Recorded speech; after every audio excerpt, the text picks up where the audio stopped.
Good Monday morning. Well, what happened to the music, Jake? There you go. That's a good tune. That's a good Monday tune. Good morning, Monday morning. We're back in studio. There's Matt. Jake is in for the combination of Jimmy, Peter, and Joey. Good morning. Yes. Jimmy, Peter, and Joey. That sounds like a Yes. 1970s folk band. We are now a day away from talking season for the Big Ten. Tomorrow, Nebraska will be in Las Vegas. It doesn't get started until 1 o'clock. Okay. Really? The Nebraska does? Because I know that the opening remarks don't start until 9 a.m. tomorrow. 1 o'clock, I believe, is when Central Time, when Tony Petitti speaks. And then Matt Rule is, at 2:30, I think, when he's on the podium. So if you are traveling out of Epley this morning, yes, those are quite a few media people that are all excited to get on a big bird and fly to the Valley of Sin. I drove to Epley this morning. My buddy, Really? my buddy had his flight got moved. He was supposed to leave yesterday, Yeah. but he had to leave this morning. He's going to California at 5:45. So I drove to Epley at about 4:15 today. I'm here to report to you, it was pretty crowded. I didn't see Sam McEwen or Evan Bland or Brian Christopherson getting out and, hopping onto a plane, but there was actually quite a few people who were I was very surprised. We got a big airport here. Well, I mean, it was bustling. It's that time of the year. It's summer travel season. There was a line because you got to go to the left and to the terminal, and you got to go through the into the parking garage. And I've dropped people off there before plenty of times where I just kind of spit right through there. We were stopped. I was waiting. There was a lot of people want to know what Dylan Raiola has to say in Vegas. Clearly, also, it is because it is football season and the weather outside feels like two-a-days. By the way, if you've not been out this morning, and those people that were out running on my drive and we're out walking, if you bought a sauna, why? Because it feels like swamp acid outside. It is like that layer is thick. It's 5 o'clock. Yeah, it's like 6:11. It's 77 degrees. It's outside. Stupid. So it feels like football. The road to Super Bowl 60 will be underway. A lot of training camps are set to open up in the next couple of days. Yes. And we have, what do we have? Yes. Well, we rode to Super Bowl 60. Yes. You said road to Super Bowl 60? We have a Con Knipple has entered our life. If you've ever wanted to have a Con Knipple in your life, you got a Con Knipple in your life now. Are you ready to have a Con Knipple? I'm ready to have a Con Knipple. The Charlotte Hornets are the Summer League champions in Vegas of the WNBA, or the NBA. They took the title away from the Sacramento Kings. So now everybody be going like, Con, man, 4th overall pick. Kalkbrenner looked good last night. The new version of Brock Lopez had a 15-9 last night for the Hornets, and they are Summer League champs. They'll hang the banner in Charlotte prior to the season. Brooke Lopez? Yeah. I did not watch it. I was watching Shooter yesterday. I'm going to be honest with you. What? Shooter with Mark Wahlberg. Have you ever seen that movie? Okay. I know. It's very, very good. I'm Summer Leagued out. I was all in for about 8 days. Twitter is going to break the hell out of yesterday and everything that Kalkbrenner did. There were multiple people tweeting about Kalkbrenner, and then I immediately realized, I guess Charlotte's playing in the Summer League right now. Congrats to Kalk. Congrats to him. What a champion. Congrats to Charlotte. It's probably the only thing that they've won over the last 30 years of their organization. I'm telling you, they're going to be a popular, they'll be a trendy, watch them, because down the road, they're going to break through. What did I say? I said the Hive is going to be buzzing. I said there'll be a top 3 seed in 2028 or something like that. They're officially a year away from being a year away from being a year away. But congrats to them. Is that the math thing? I don't know. It's just they have a bunch of rookies who may turn out. They're 2 years away from being a year away. That's a good way of putting it. I think that's probably where they're at. They're probably a good 2 years away from. They're at this point with the Oklahoma City Thunder and the importance of a playoff experience, you're probably 7 years away from actually competing for a title when you have 4 rookies on your roster because the NBA is bipolar like that. And Charlotte isn't signing any free agents anytime soon. So congrats to them. Is Michael still part of the Hornets organization, or is he taking a step back? Yeah, I was about to say. By the way, would have been his I found out something about Michael Jordan last night. What did you find out? Kevin Hart hates Michael Jordan. So I went to the Kevin Hart show at Baxter. Yep. Tough on a Sunday. Yeah. Oh, I brought you something. Oh, did you? Yeah, here you go. You know, This. did you go to the show? I did not go to the show. Have you been to see Kevin Hart before? I've not seen Kevin Hart. He's been in Omaha a couple of times. I mean, I've only seen his specials on Netflix. Okay. I know what this is. What you tell everybody, show everybody. This and is what what Gary has gifted me. This is the little pouch that they make you put your phone in so you don't take out your phone and record all of the jokes. My question is to you, when they took your phone out of this pouch, did you ask them that you wanted the phone pouch? Well, they didn't. So you go up to the lady. Okay. And then there were men. There were men that were doing it. They were not just ladies. Sure.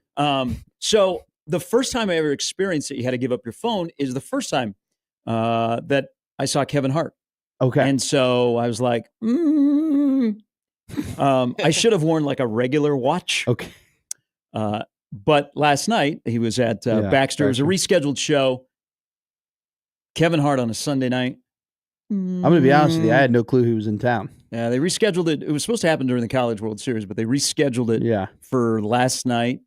And I like Kevin Hart, and this is the third time that I've seen him do a stand-up live. Being on a Sunday night with a Sunday crowd was not the most ideal thing, and nothing will top, let me explain, that tour.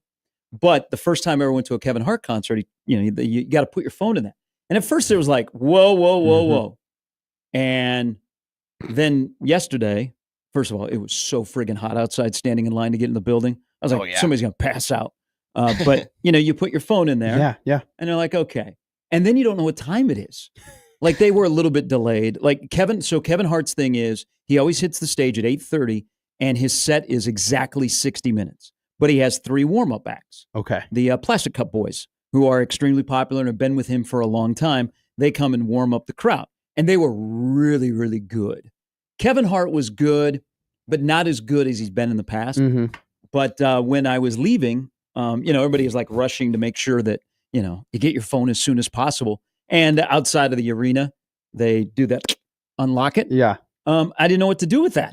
Like I did not see the bin to throw that in. So I just, I walked across the street to go to the show. I just walked home and I was like, I'll give it to Matt.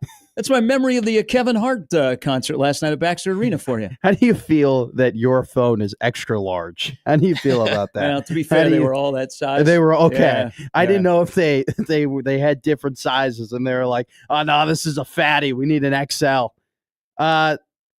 Thank you. Yeah, I just wouldn't close it because I don't know. I was about to say, how do I open it if I close it? Boy, they were looking for people last night. Oh, who had the phones out? Or had broken open that and were having their phones out. Now, you can go, like if you had an emergency or something. Sure. You could go to a certain area and they would unlock it for you. Okay. But enjoy that. Put it on your wall. No, I'm not going to put it on my wall. I will never have use for this. I personally am not a comedian who's going to be filming a special who needs a plethora of these in order for people to put their phones in them. But you know what? It's the thought that counts, man. Thank you. So thank you for, you know what? I appreciate it when you think of me. I don't often know when you're thinking of me, but when I know that you're thinking of me, I appreciate it. So thank you for thinking of me. Here you go. But Kevin Hart hates Michael Jordan. I did not know that. But why? he said one of the reasons, excuse me, one of the reasons why we don't allow your phones, because I don't want this filmed. He goes, he already knows it, but he went into this whole thing that Kevin Hart and Michael Jordan have a beef. Like it wasn't a jokey beef? No, it's serious. This is a real beef. It's serious. He brought Michael Jordan up like numerous times last night. Why? What did he do? Apparently, he hosted a Michael Jordan event. Okay. And Michael Jordan was late arriving. Okay. And so Kevin Hart, as he describes it, had a couple of bullets in the holster. And Michael Jordan comes in late and he just a couple of jokes. Okay. Not go over so well. He talked about his jeans.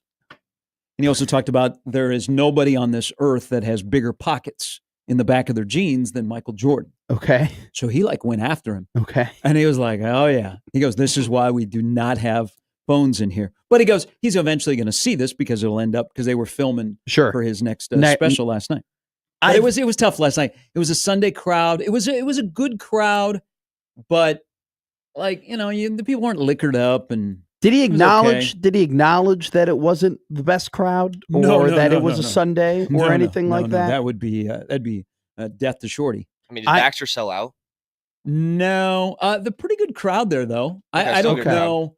The way they have it set up probably for his show. And I saw him. So the last time he was in town, he was at CHI and sold the place out.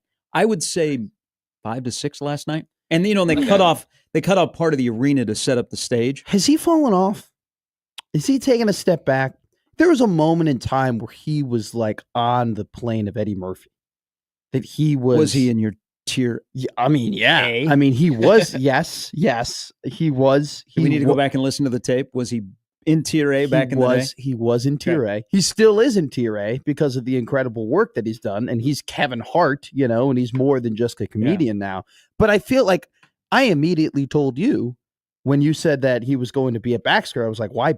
No offense to Baxter, but it's just like I feel like Kevin Hart would be a Chai guy for sure, without a doubt. And now he's getting 5,000 people at Baxter Arena. And when I did make that tier list, okay, and a lot of people gave me crap for it, there were many of people who thought that Kevin Hart didn't deserve to be on that top A tier list anymore.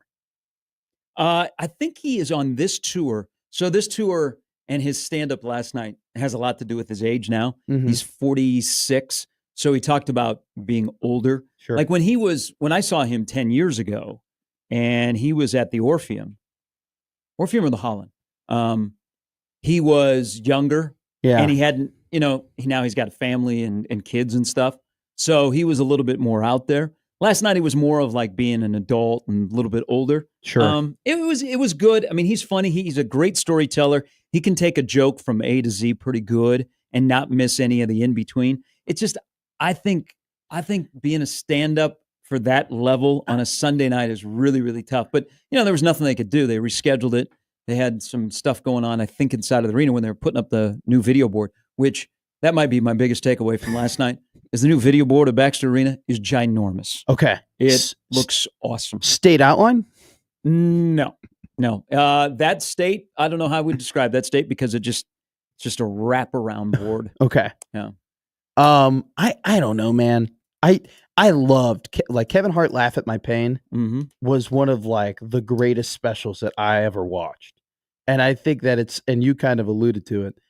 Do you know how I think it's so hard being a comedian at that level, like with that type of production at the top for so long, to the point where it's just like, you know what? I think he's into running shoes and working out and the fitness, and he's got the cold as balls where he's in like the ice tube with LeVar Ball, and he's like making all those jokes and everything like that. Like that's good for him. Like him and Michael Rubin are best buddies, and he's like hosting everything for Michael Rubin. Like that's a good life. He's made his money. Yeah. Oh, he's got a bunch of things going on. I mean, he was funny last night. Yeah. I mean, there is no doubt that for 60 minutes, almost every joke hit. It's just the reaction of the crowd. Like I said this with Shane Gillis, is if your audience isn't somebody that is familiar with you and is ready to go and fired up, anytime like go to the Funny Bone. Like if you have a bad audience, it just kills it because that's more of an intimate setting. And so that comedian on stage is like, okay. It was a Sunday crowd last night. But there you go. Put that on the wall. What wall? First off, this thing is impenetrable. Okay. It's like Kevlar. Like it's actually really hard to get through. So I can't hang it up or do anything with it. I can't put my phone in it. And then like you said, if I lock it, I don't think I'm going to be able to open it up. Well, maybe you can. This might be the most pointless gift that anybody has ever given to me. It's a gift. I don't think you could just say it's a gift. It's a gift. If I take a crap in a plastic baggie and I give it to you and I go, hey, I was thinking of you. Here's your gift. I don't know. It's a gift. Yeah, it is. I would say it's a gift. It's a gift. We'll give you the gift of Evan Bland coming up in about 2 hours. He'll join us from the Omaha World Herald. Prior to him departing for Las Vegas, that's the lineup brought to you by the Rooferys of John Higgins Weather Guard. Again, Big Ten talking season begins tomorrow in Vegas for 3 days. Nebraska is part of Tony Petitti, Ohio State, Indiana, Illinois will be there, and the Ohio State Buckeyes. So we'll talk to Evan coming up at 8:30 on the morning after Tim Duncan won the Open. Oh, Scottie Scheffler. Tim Duncan. Tim Duncan's a great comp. Yeah, I think he is Tim Duncan. So I am just going to say this because I know that the B word has been used after watching Scottie Scheffler dominate again. The man won by 4 shots. By the way, top 4 USA. Another thing there's so many stats out there, the comparison between Tiger that we'll get into. But I enjoy watching the best be best at their craft. Mm-hmm. And individual sports compared to team sports kind of sometimes a little bit difficult, but that's what I enjoy. And sometimes in golf, better is just better, and you have to deal with it. And what he did over the 4 days at Royal Portrush, when you wondered about his putter, if he's got that fixed, I mean, come on, what are we talking about? But I know what the narrative is because of who he is, and he's not the big personality. Mm-hmm. He is low drama. He is just a guy that goes about his business. And that's like, I comp him to Tim Duncan and Pete Sampras. I extremely successful people in their craft that have won major titles, and they're no drama. They're grounded. They go about their business, and you know what? They're really good at what they do, and that's the guy that, again, won a major yesterday. It's both those guys, too, with Sampras and Duncan. You have to remind people of, like, hey, they're probably top 5, at least Duncan for sure, top 5 in their craft. But you would probably name about 7 or 8 people who played basketball before you got to Tim Duncan. Yes. Like you would definitely are naming guys who are worse than him. But I mean, that's what he did. Now, I'm going to be honest with you. I got to eat crow, and I have to apologize because I was a part of the camp of like, he's boring and he's uninteresting. And that's a barrier that, you know, he has to fight through and that golf has to fight through in order for his stardom to be truly appreciated. I think I underestimated the fact of just how good he is and how dominant he is. And his dominance has now, in my opinion, become appointment television because Tiger Woods' impact and his run was so ginormous that if anybody is even as close to Scottie as Tiger, or as close to Tiger as Scottie is, that you just want to watch him and you want to see him dominate. And he was I mean, they were saying on the broadcast, it's like, you know, he reads the green. They say, hey, put it right here. He steps up to the ball. He literally puts it right there. He gets to the ball. All right, this is a pretty difficult putt. He makes the putt. Like nobody else can do that. Like you have Matt Fitzpatrick being like, he's a full stroke better than the second best player in the world. And Harris English was like, it's insane to play against this guy. See, so, you know, I hate hypotheticals. Yeah. And I know the comparison it's out there. But Scottie Scheffler, and Tiger Woods was on a whole nother planet, and Tiger is Tiger. Nobody in golf will be able to match the 2000 year of Tiger or the dominance of 99 to 02. And I don't want to box in Scottie because he's 29 and he's got a long career ahead of him. And he's not a guy that I think is going to, you know, stop off and have an affair with somebody at Denny's or get into a car accident. Yeah. So that bodes pretty well. Because I think when I look at a guy like Scottie Scheffler, and I got a lot of thoughts, especially tying in what he said earlier in the week. I think in that sport, we see the trappings of success just swallow up people. Ricky Fowler. Yeah. Sergio Garcia. Jordan Spieth. Brooks Koepka. Like the trappings of success just consume them. And all of a sudden they have this brief run where they're still very, very good, but they're not just bam, bam, bam, bam, bam. I don't think because of Scottie's mindset, he is like that. But I'm going to go back to something you said because I'm curious on this. A lot of people are framed in the world of golf with personalities that everybody has to be Tiger. Do not do that. They're completely different eras. They're completely different times for the sport. But if you thought Scottie Scheffler was boring, are you really a golf fan? No, because I think I am a majors fan. Okay, and that's absolutely fair, and you're not alone. And every once in a while, like especially in April or May, when there's like maybe I'll turn on a tournament here or there. But what gets me to the television is the Masters and the U.S. Open and the PGA and the Open, and all I want as a majors fan is to have a competitive Sunday. I just want 4 guys, hopefully who I know, like four people who I am familiar with, who has some pedigree, who are battling it out, who is like up until like the 16th hole, you really don't know who's going to win. And I think that my opinion original opinion of him being a little bit boring is because he was so damn good that he eliminated that there weren't 4 guys who could compete with him because he's incredible. And so, but now, and this is why I'm eating crow, and this is why I'm admitting this, it's because I now recognize what he's doing isn't just a Spieth run or a Justin Thomas run. It is oh no, this is sustainable. Like, he's been doing it now. This isn't like a run. This is like 2.5 years of just him being like the best golfer on the planet and just beating these guys week in and week out. So I think as a golf fan, like you loved him from the beginning. You've talked about him glowingly. He is 111 shots under par in majors since 2020. Now as a majors fan, I just recognize him like this is just on a whole other plane. Yeah. And also too, for me, like, yeah, I was alive during the Tiger era, but I didn't truly get to appreciate his dominance. I didn't truly get to like sit in front of the television and see a guy like that dominant. And Jake, you're around the same age too. It's like we've been told is how electric that time was and how important it was for golf. And you go back and you watch those videos. Now Scottie, though, for me is like, all right, I guess this is what it was like. I guess this is what I'm guessing this is what peak Tiger Live was like. I think the sport is also better when you just have 1 or 2 guys to root for instead of a plethora. You know, like the field of golf right now is pretty good. Yeah. But in terms of like 1 or 2 guys that are doing really, really well, I think it makes it easier. I think it makes it more exciting from my vantage point. Scottie will not draw in the casual. And again, the sport of golf in this country is in a lot different spot in 2025 than it was in 2000, where the casual fan was drawn in by Tiger, and maybe you would never pick up a golf club in your life. Sure. But the golf person, like we're golf people, I think I appreciate, again, I enjoy the best being the best at their craft, and I don't think he's boring. I think he's dominant, and that's on you if you can't keep up with him. But because the other thing he does, he swallows the hell out of you.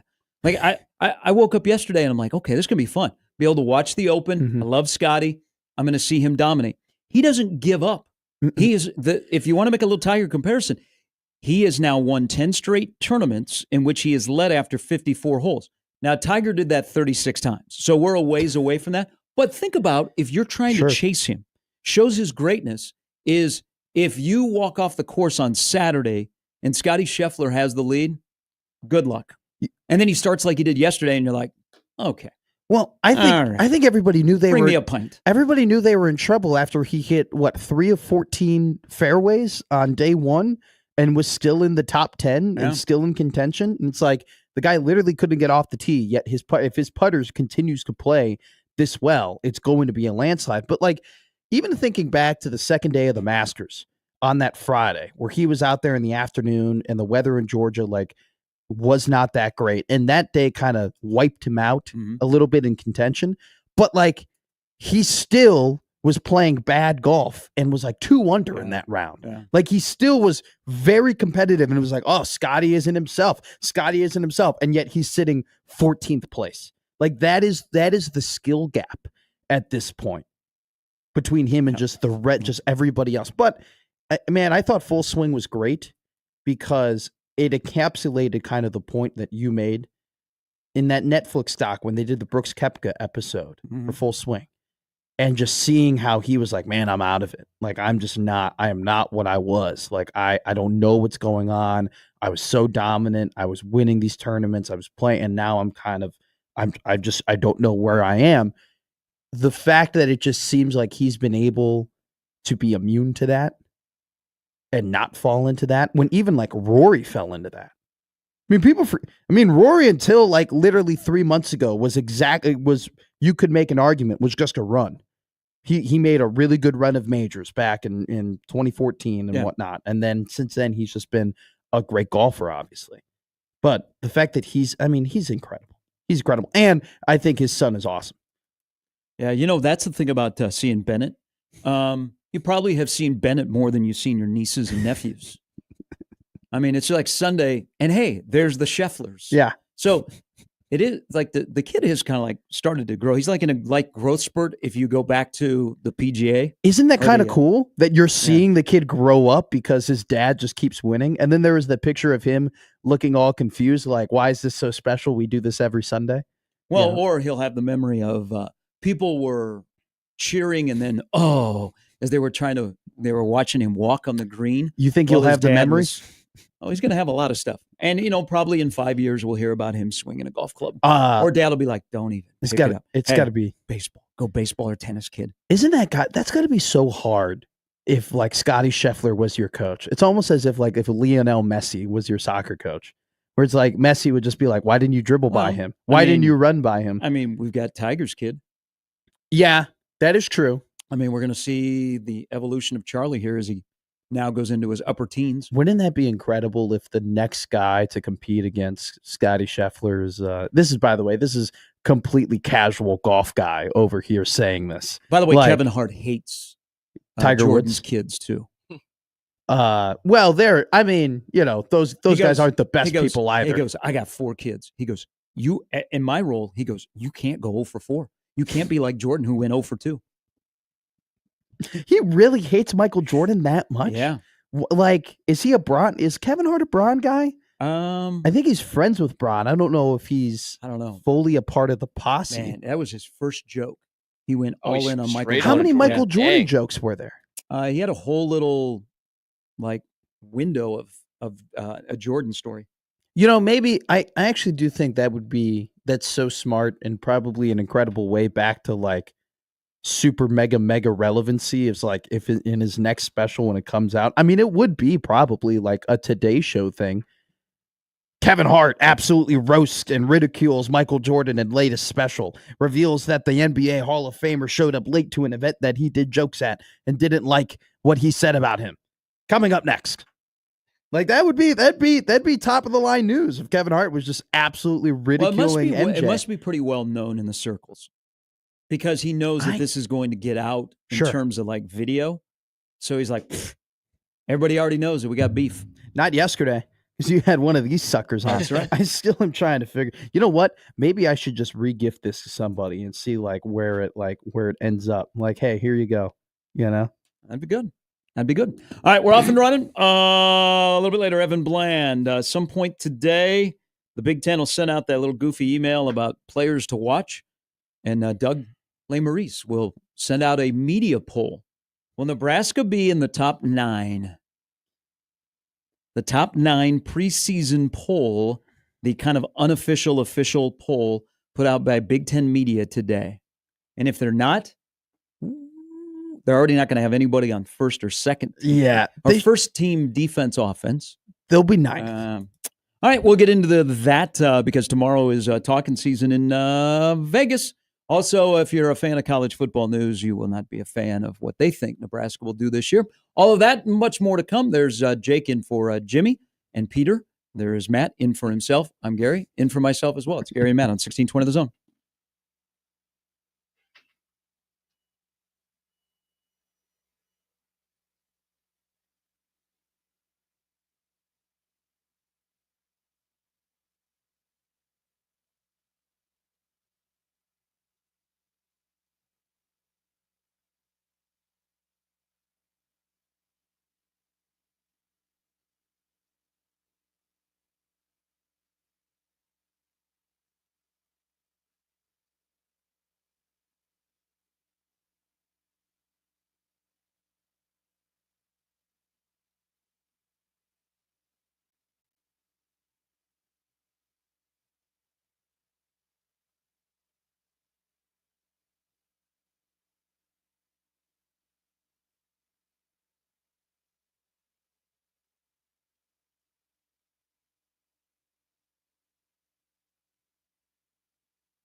All right, good Monday morning, everybody. College football news thinks your favorite college football team is going to go 6-6. Whoa. Discuss amongst yourselves. Yeah, college football news. I scrolled across that article this morning. I said, let's see what they think Nebraska is going to do. Lose to USC, lose to UCLA, lose to Maryland. Oh, my God. Lose to Minnesota. All of a sudden, it's 6-6, and I'm like, whoa, drugs are a bad thing, kids. Do they have them beating Cincinnati? I believe they do. Okay. I believe at least we got that out of the way, that they'll start 1-0. They have them losing to Michigan. If you lose to UCLA and Maryland. Michigan, Maryland, Minnesota, UCLA, USC, Penn State. There's one other. Iowa? I think they haven't beaten Iowa. That's a very ass-backwards schedule prediction. You beat Cincinnati and Iowa, and yet you go 6-6. The bold sometimes get ahead. College football news could be right. Let's just hope they are very wrong. I was about to say, I think for the sake of everybody, we'd prefer if they weren't right. That'd be a really weird year. If they beat Iowa and Cincinnati. Interesting word to describe the season. Well, it'd be so weird if obviously we would all be like, what the hell? Like that, this is disappointing. Like, you're not supposed to go 6-6 in the third year, regardless of whether or not you're Matt Rule or not. And then on top of that, though, to beat Cincinnati and Iowa, which I would peg as like the two most important games of the season, and to do that would be really, really weird. Yeah, you bookend a season. You win opening day, you win on the final day. You get to go to a bowl game. I'm not really worried about the bookends of anything as long as they end up with 8 wins. It's kind of where we're sitting at here. It would the way they did it would continue a trend of rough Novembers for Rule. But I'm not good. You're not going to find many people that'll probably be 6-6. There will be some, but college football news is the first to be 6-6. All right, as we begin a Monday, just want to throw this out there. Let's have a better week, CEOs. Yeah. Let's stay out of strip clubs. Let's stay away from Coldplay concerts. Let's do better this week. Well, it's all my request, because one thing about the couple that had the affair, it has brought the country together, and I'm glad that both of these are both those individuals are just going to get screwed. They're going to get hammered. Okay, they're out of their jobs, rightfully so. And maybe they have become that couple, that cheating couple. They have become the greatest discussion on Twitter/X everywhere. There are memes everywhere. You know that you effed up when the Philly Fanatic, is doing your bit. And every minor league and major league team over the weekend did your bit. Now, in the era that I'd change my name, my look, and I would move. In the era that I grew up in, they would make a movie about this in 2 years. Like in 2 and 3 years, there would be like a great comedy with like Rogan, and Hill, and like, some random ass actress like Amy Adams. Wouldn't be a Hallmark special? Or it'd be like a straight to Netflix, like Aniston Sandler produced type comedy. They're not in it, but like it's a bunch of young and up and comers and whatnot, and then maybe like one actor that you're like aware of. That's what they would do. Wouldn't it not be a really, like, you could make a comedy twist to this entire thing and like make it a very good comedy movie. Rightfully so, by the way. It's been great. When all the half of the Simba cams like turn into the Coldplay cams, it's great. Now, I want to go back to your first statement. Hey CEOs, how about we don't do strip clubs and Coldplay concerts? I feel like the former is pretty. I mean, that's already known. That's already kind of out there. And if you're going to do a strip club, don't put it on the company card. And more importantly, don't put it on the company card where it's a very important company and people are pretty much constantly looking at expenses when it comes to that company in particularly. I feel like we shouldn't have to say that, but I guess we do. On Twitter, at Gary Sharp 1620 or at Matt McMedia, about Scottie Scheffler, the Tim Duncan, Pete Sampras of the golf world. Yeah. Scottie is different, and I think he will retire from golf and won't allow the trappings of fame overcome him. I saw that some other people were saying that he like might retire, and I think it stemmed from the comments he made earlier in the week. I mean, he's still in his 20s. I could see him maybe not doing old man golf all the way up to like 55. Like I don't know if we'll ever see. I can maybe foresee him not being like, oh, I'm just gonna ride the wheels of my automatic qualifiers until everything absolutely falls off and then end up like at the Senior Open. Like I could see him at 45 being like, "Oh, I'm done," but I don't think he's retiring anytime soon. I'll explain a little bit later. Scottie Scheffler, because I think I have a different read on what he said earlier in the week, because I can relate. Because what he said, I treat this job the same way. I'll explain a little bit later. Jake says, Flaky Jake, I don't know why people would be surprised if they won 6 or 7 games. I would be very surprised if they won 6 games. I would be pleasantly surprised if they only won 6 games. I would be surprised if they lost 6 games, but 6 and 6 is 6 and 6. Well, yeah, I would be shocked if they were 6 and 6. If they were 7 and 5, I wouldn't be. I'd be like, I guess things didn't change. Like they didn't win any of the games that they were underdogs in, and they lost a game that they shouldn't have lost, right? Like that's what 7 and 5 is. So with that said, on cue, the Cleveland.com preseason football poll has just been released. Incredible. It is Well, just so quickly. Just the poll. Oh. I got it. I interrupted you. That's on me. No. It was coming out this morning. Oh, okay. That's on me. This is the 15th year that Cleveland.com has done this poll. No surprise who number 1 is. Penn State. Number 2 in the poll. Oregon. Ohio State. Okay. Which 11 first-place votes for Penn State, 10 for Ohio State. Number 3, Oregon. So those are going to be the familiar top 3. Then where you get 4, 5, 6, 7, 8, even 9 will be very interesting. Like, not interesting here because that's set in stone, but how people look at 4 through 9. You know, like I think the middle tier is getting better. And Nebraska resides in the middle tier. 4th. Illinois, yes. 5th. Iowa. Michigan. Oh, dang it. Okay, that was bad. Who did get 1 first-place vote. Yeah. By the way, when Bielema is there tomorrow, do you think he'll tell the story of how he met his wife? I don't know the story on how he met his wife, actually. He met his wife in Las Vegas. Okay. Is there more to that other than him meeting his wife in Vegas? I believe they met in a casino. Okay. Well, true love. That's great. I mean, so I'm a fan. I like that. So when they announced that you're going to Vegas, he was probably like, honey, renew our vows. Do you think you'll actually, guys, Brett isn't here on the main stage. He's actually at the spot where he met his wife at this casino. It's a very special place for him.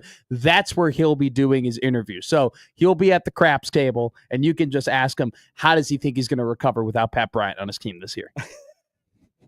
I don't know all the details of how they met. What she was working in Vegas. Like, I don't think she was on like a girls' trip and they just happened to pass.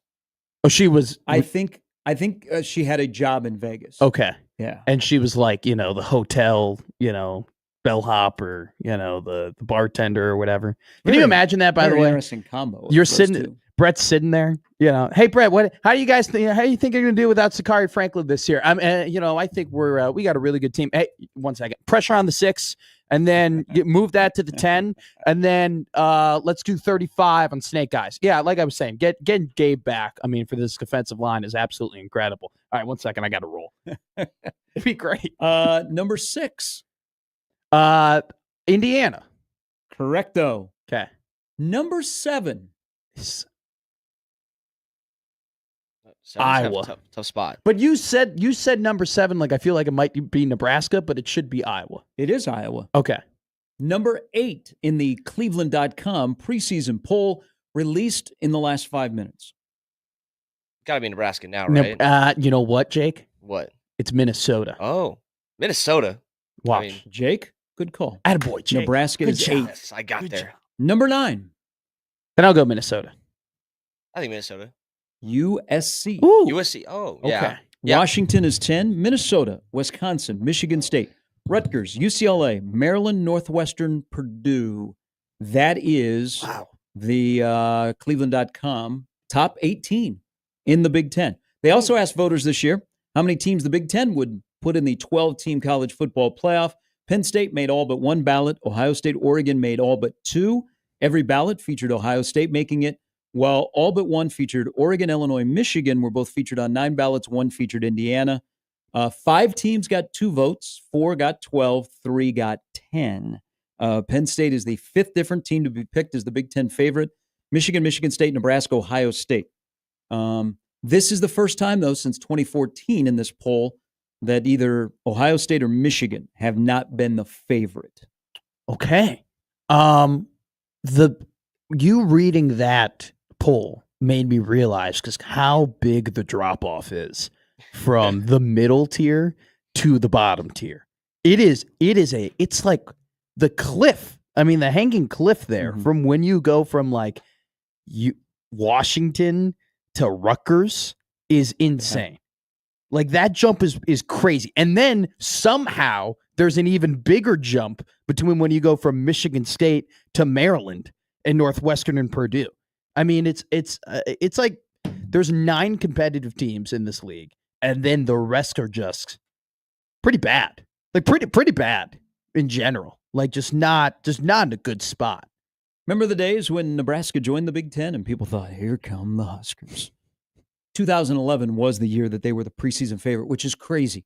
That Nebraska was going to come into the Big Ten and they were the preseason favorite amongst the media in 2011. Well, man, and they've never been picked again. The Big Ten West, the fact that they went, like that is to me the indication of how bad that era of football was for Nebraska football. The fact that they were in the Big Ten West and they never won a Big Ten West title. Yeah. And they never for one season were able to be better than like a 9-win Purdue or an 8-win Northwestern or a 9-win Iowa or any of those teams. Like I part of me thinks that sometimes that Big Ten West, like it failed in part because Nebraska wasn't dominant. Because Nebraska was not the team at the top that was consistently competing and being a dominant force against Michigan and Ohio State. Like, it's almost as if the Big Ten West was made for Nebraska. Couple of things else about this poll. Wisconsin, Maryland, Northwestern, Purdue each got last place votes. Okay. They also asked voters which Big Ten coach should be on the hot seat. No surprise, Luke Fickell got 11. Mm-hmm. There's a 2-way tie for second. Who do you think it is? Lincoln Riley. Yes. And Deshaun Foster. Mike Loxley. From Maryland. Loxley's recruiting well, though, in the DMV area. Like, he's still getting a lot of talent. It'll be interesting to see what Maryland does, but I think they're gonna be terrible again. Like, they're gonna be bad. So unless Loxley can convince them, hey, I can keep this talent and develop talent, I think that's a pretty damn good shout. So again, the Cleveland.com, 15th year they've done the preseason poll, because if you are familiar with the Big Ten, familiar with their work, which includes back-to-back national championships, they do not release a preseason poll. And as a matter of fact, they release a watch list of players, 5 from each division. But we don't have any divisions anymore. So just 5 players to watch? I think last year they did 10. Okay. Just to keep it. But what do you... And no predicted finish. That's what the Big Ten does. So the Big Ten and the Big 12 are shaking hands. That's so dumb. Did you just... All right, 10 players to watch. Are you not familiar with the Big Ten? I could tell you the 10 players that they're going to pick. Allen Singleton, Carnell Tate, Jeremiah Smith, Julian Sayin, Dylan Raiola, Dante Moore, Drew Aller will probably be in there. Gabe Jacques from Illinois. They'll throw in Altmaier, and then maybe like a weird one will be like one of the D linemen from Northwestern. I don't think Dylan Raiola would be on the watch list. No, I don't released think by either. the Big Ten. So I bet there's only one quarterback. Okay. Oh, if they do it, they just do 10 players. 10 players, top 10 players. I know. I would. He's got a lot of potential. 10 isn't a lot though. 10 isn't a lot. Again, Nebraska in this poll behind Penn State, Ohio State, Oregon is 8th. Seems appropriate. Yeah, very. Yeah, seems about right. Yeah. I mean, I still think they're good enough to beat, I think, anybody up to about 5, in my opinion. But they could lose to anyone all the way back to 15 as well. I think that's just a very appropriate spot. I like the media. They got Washington at 10. Watch out for the Huskies. They got some dogs in them. Got some dogs. Are you on? So I'm riding the train with you on what you are leading the Washington train. I think I'm they're just perfect at 10. I'm just there. Are you on my Indiana train? Like, because I'm very high in the Hoosiers. Are you riding with me, or do you think I'm in over my skis? Well, I think Indiana could have an 8-win season and be good. Yeah. Okay. But not playoff worthy. The schedule is more difficult. Way this more year. difficult. I think Oregon, they have a better Ohio State. quarterback.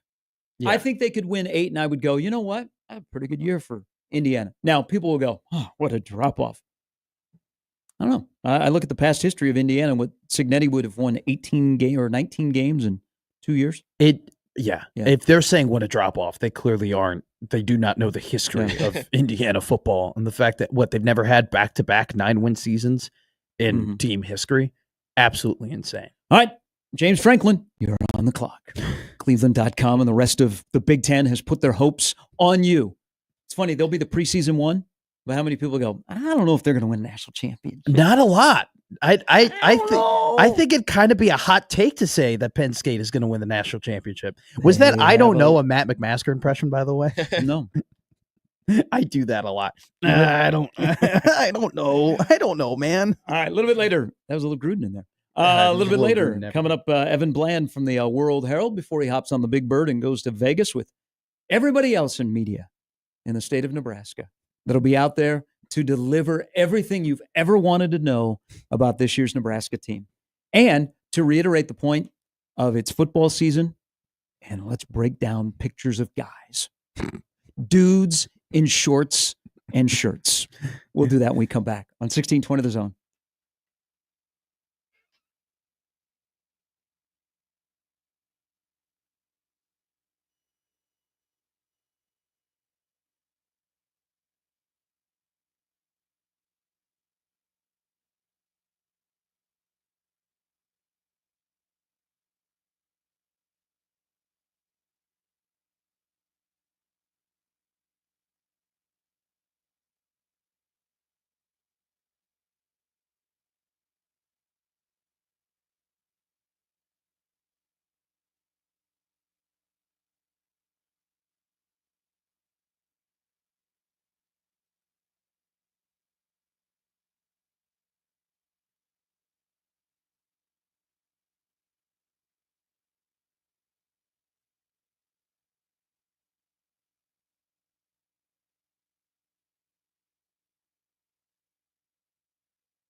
All right, hour number 2 on a Monday. Football is here.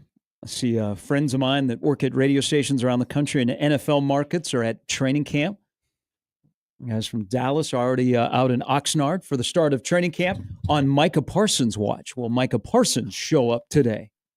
No, absolutely not. Who's on watch? Everybody who's followed that guy's career and follows how the Cowboys do business, everyone and their mother knows that he is not going to be there. There's no way. If he's there and he's practicing, you know what? Maybe he should, because I would think way more highly of him if he did that, because that would be the total opposite move from what he and his PR team has done over the last probably 18 months. Well, the man is going to get paid. He's going to get paid handsomely after T.J. Watt just teed it up for him. Well, the armchair GMs, I think, don't understand that they're like, once again, the Dallas Cowboys waited too long to pay their guy. Dallas knew that after Garrett got 40, that TJ Watt was probably going to get about 41 or 40 and a half. And so now they're going to have to pay Micah Parsons 42 or 41.5. Like, this was already something that they anticipated, that they have cooked into their books. Like, there's a lot of people who are, and I'm not a Cowboy defender, okay? I'm not trying to like run the shield for America's team, but like they knew. They've been well aware they're paying ever since Myles Garrett broke the market that they were going to pay him for it. And what is the Cincinnati Bengals doing? Trey Hendrickson, come on down. Don't you all wish you could be like my team, my GM? Oh, I thought you were going to say, don't you wish you could be an edge rusher in the NFL? I was about to say, yes, I do. I would love to be. I got a guy that in 8 playoff games has 7 sacks and just got paid yesterday. They need to do, someone way smarter than me needs to go ahead and do like the mathematical calculation of like how much money teams have saved signing players at certain times and how much teams have lost signing players too late, because your team would be at the absolute top of the list in terms of signing players early enough where they don't absolutely get, I mean, your quarterback is case in point. Well, it's a good problem to have. So George Karlaftis got paid yesterday, and now they'll be on to Trent McDuffie.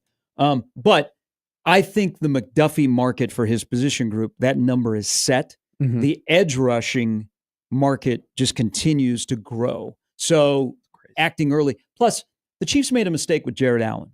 Okay? They did not retain Jared Allen. And Jared Allen goes on to be a Hall of Famer. This is a good problem to have if you're Kansas City, is you draft really, really well. So well. So eventually those guys are going to have to get paid. And you're homegrown. And I know people are like, well, eventually it's going to catch up to him. Well, the cap just keeps growing. I mean, there's one advantage there. And if you're smart and people want to play in Kansas City, like Karlaftis' deal doesn't like hamstring the Chiefs. Mm-mm. It's actually a really, really good deal, because I thought, I know they're going to do it, but they're doing it before McDuffie. And then I looked at the numbers and the way the contract is played out. I'm like, wow, this is a smart move by Veach. But I'm on to something new about the cap in the NFL. For the longest time, I think there should be a separate quarterback cap. I don't think the quarterback should count against your regular cap. Now I've added something else to that. Okay. I think there should be a separate homegrown cap.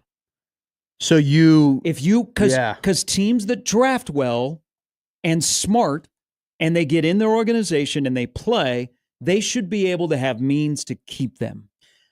Without just decimating the rest of your roster. So this is a big problem that the NBA now has, because this whole second apron has essentially just punished teams for being able to draft players, develop players, and then not be able to sign them to their supermax. I understand the sentiment. I understand rewarding teams as well. I also just am a part of, I've grown up in an era of sports where I love the movement and I love the drama. No, we are. I mean, like, my free agency memory is rooted in LeBron James and Dwayne Wade going to Miami and like forming a super team. And like, ever since then, that has been like the regularity and norm. And then Kevin Durant really ruined it when he went to Golden State, because then Carmelo goes to Oklahoma City and Jimmy Butler goes to Minnesota, and like now it's like Chris Paul's all the way in like Houston. Like it's just become so normal for me to always have this movement going on in all free agencies across all sports. I love it. I don't want it to stop. I want your players. I want you to be way too good to the point where you develop them and then I overpay them and then they come to my team and they don't nearly perform as well when they were on your team. Hello, we didn't draft him. Hello, Joe Tooney. All right. Oh, come on. We traded for him. That's different. That's not you guys letting him walk and us overpaying. Well, he wasn't a homegrown Chief. He was on the Patriots. Like, I think and don't you kind of like it though when you like get a guy and you use him up to your max and then you're like, we're ready to move on from him and then somebody else overpays and then it like cripples the roster. Yeah, you know what? Orlando Brown Jr. He got a Super Bowl ring. I'm happy for him. I hope it works out for you. We're fixing our left side of the line. So be ready, AFC. I haven't heard this from you. The quarterback salary cap. Yes. Do tell. I think there should be a separate quarterback salary cap. I don't think the salary cap should be where most are like 17 to 20% or 15 to 20% of your salary cap. I think it should be separate because just because you have a great quarterback, the smart GMs are able to manage this. Yeah. The guy in Philadelphia, the guy in Kansas City. But I don't think it should hamstring you where the stat of one team has won a Super Bowl in the history of the Super Bowl is when your quarterback salary is 17% of your cap or more. And isn't that your quarterback? Yeah. Like Matt Ryan was in Atlanta, I think was 22% of their cap. I think Rodgers in 11 was right under that mark too, because that's a phenomenal stat to use. I think Stafford might have done it with the Rams. If he didn't do it, he might have been pretty damn close to being that 17.5%. I think though, I know what you're saying, but at the same time, obviously with your team, you are going to pay Patrick Mahomes whatever the hell you want to pay him. Same thing with Josh Allen and Joe Burrow. But I do think I kind of like the hardball of like when you have a Trevor Lawrence and when you have a Jordan Love and when you have a Dak Prescott of having to make that decision of like, okay, are we really going to invest? Are we sure that this is the guy? Like, I just like the puzzle. I kind of like the puzzle pieces of the NFL. I like it that at times it's really hard to sustain success. I like the variety, the fact that dynasties but I think teams should be rewarded. And granted, I root for a team that is on a nice little run here. Sure. I think teams that are smart should be rewarded. They should not be handicapped. Now, but just because we got to have parity and everybody's got to be treated kind of the same. If I'm really good at my job, then I shouldn't have anything in my way. Don't you think though that the rules though right now with how you can add more guaranteed money up on the front and the signing bonuses and how you can stretch contracts and how most contracts have fake money on the third and fourth year and you can maneuver. Like, I feel like those rules already kind of allow smart teams to benefit, to benefit into using those rules. And so I do think that exists already in the NFL. I just don't know if I'd want to add, and this is a classic, you root and follow a great team, and I root and I follow a bad team. And when you go, I want to help good teams out more, I go, no. We need my bad team and my bad organization. I need all the help I can get. Like, I need it to be hard for you to like keep your players. So maybe I poach a player. I'm or two. Ohio State. I don't want to help Purdue. Okay. Wow. Whatever Purdue got, dude, come on. I don't want to give Purdue anything. Come on. I'm going to take care of myself so that I remain at the top because I don't ever want to be Purdue. Okay, but college football and the NFL are very different. And the point of the NFL is so at some point your team can be Purdue. And for quite a while, your team kind of was Purdue. Okay. Now I'm Purdue right now. The Bears aren't that bad. We're Michigan State. Okay. I think that's where we put it at. Couple of TC in the good morning, Owen. TC, Coach Bielema, who will be back in Vegas where he met his wife. Doesn't have anything on Texas special teams coach Jeff Banks. My man married the exotic dancer known as the pole assassin. And people forget that there was the incident at Halloween where the monkey. The what? Oh, you don't know the story of the pole assassin and the monkey? That's how we found out that the special teams guy at Texas was married to an exotic dancer who owned a monkey. Can you please tell me the story? I actually do want to hear the story. The monkey attacked. Okay. Oh. Yeah. Okay. I think I don't know if they had to put down the monkey or give it up. What's with people and monkeys, Jake? I don't know. A lot of people got them as pets. I know. And I don't get it. Isn't that kind of a thing amongst whoa. What? Let's hey. What? Jake's right. Walk backwards from Neverland Ranch. How many people do you know that own monkeys? I mean, I don't know people, but I see people on come social on. media. There you go. No, Jake, no, bang. no, There was Jake's like right. a special Jake's on right. Netflix No. where Jake's totally someone owned correct. gorillas. Jake's totally right. Mike Tyson had a monkey. Yes. Justin Bieber had a monkey. Mike Tyson had a tiger. Jake Paul had a monkey. He did. Okay. Logan Paul, I think, had a monkey too. Okay. Are you telling me that Joni from Carbondale has a monkey? No, I mean, Okay. you'd be surprised.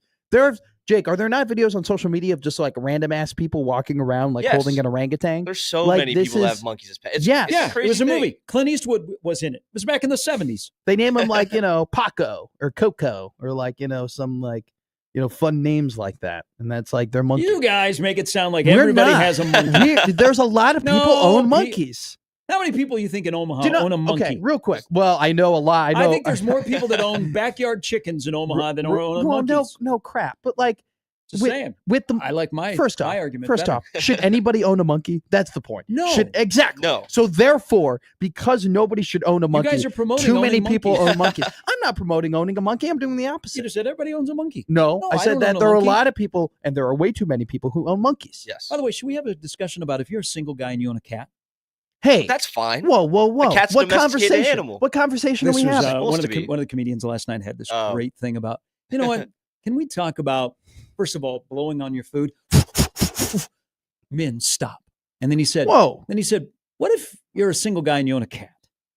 Should we have a discussion about that? What discussion? You know that I wanted to own a cat. You are aware of this. You and I not only had a conversation about it on air, but off air as well, about me and my prospects of wanting to own one. What's so wrong about it? I don't trust myself to fully take care of a dog to like the absolute 10th degree where that dog is Yes. living in paradise, where they are incredibly happy. Yes. And I don't have the infrastructure to own one either, but I want a companion.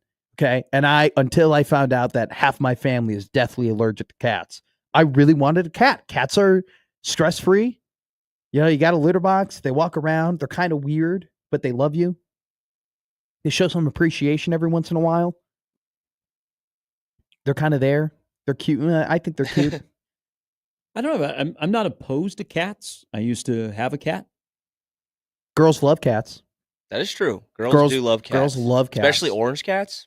I would think as a Get that single one. guy yourself, you would find something else to get in besides offering up a cat. Well, what other animals could I own? Like, what if I owned a snake? Like, wouldn't that be kind of weird? No, that's a guy. That's a guy owning a snake I is don't- like a guy thing. Yeah, but if you're worried about like maintenance, I don't know. making sure it takes. I mean, like you got to feed the snake and all that. Like, Well, like if I don't know if cat, if you a gotta do its woman own walked thing. into my apartment and saw that I owned snakes, I don't think that would be like a turn on, or like they would be like, "Oh my god, you're so interesting, you're so cool." I think they would. I mean, be worried. interesting could be that could work. They're Interesting like, could. "Why is there a snake next to the Adele posters and the Chris Bryant Well, jersey?" The Adele poster would be a little bit. You'd have to speak for yourself. What do you mean? Adele is the songbird of our generation. I appreciate great music. We are in 2025, Gary Sharp. Okay, we are in 2025. I like Adele. I don't know that I would ever put up a poster. I owe her. I shared my wall for my Cheryl Teague's Sears poster back in the day. That was really the only non-sports poster I ever put up. I don't think I'm putting up an Adele poster. And I think if I'm a female that would come into your bedroom and see a snake and an Adele poster, I'm thinking, run like hell. Well, then she Get said, out as soon as possible. Getting the red flags. And there's 3 numbers to remember. 911. So Creeper. So there are my three. Creeper. There are my 3 Adele vinyls, and then that guy right there. That's CM Punk. That's a signed poster that I have, and then that's my hat wall. Just know. reiterates the point of why you're single. Okay. Thanks, man. Dang. So Would you like to be my interior decorator? Should I take a video and you tell me what I No. should put up and what I should hang down? No, I'm just saying the variety. Maybe in your single life, don't play any home games. Keep it all on the road. I cannot find the name of the monkey, but yeah, the monkey. It was a Halloween incident. It bit a small child, and they had to Oh. pry the jaws of the monkey off the small Ooh. child. Oh my and that's how God. we found out that Jeff Banks either owned the monkey or he owned the pole assassin, who is now his wife. Clearly, Jeff Banks could not listen to Freak No More by the Migos. Come on. I know she a freak. If you're just tuning in this morning, it is talking season. Nebraska in the Cleveland.com poll is 8th. Penn State is number 1.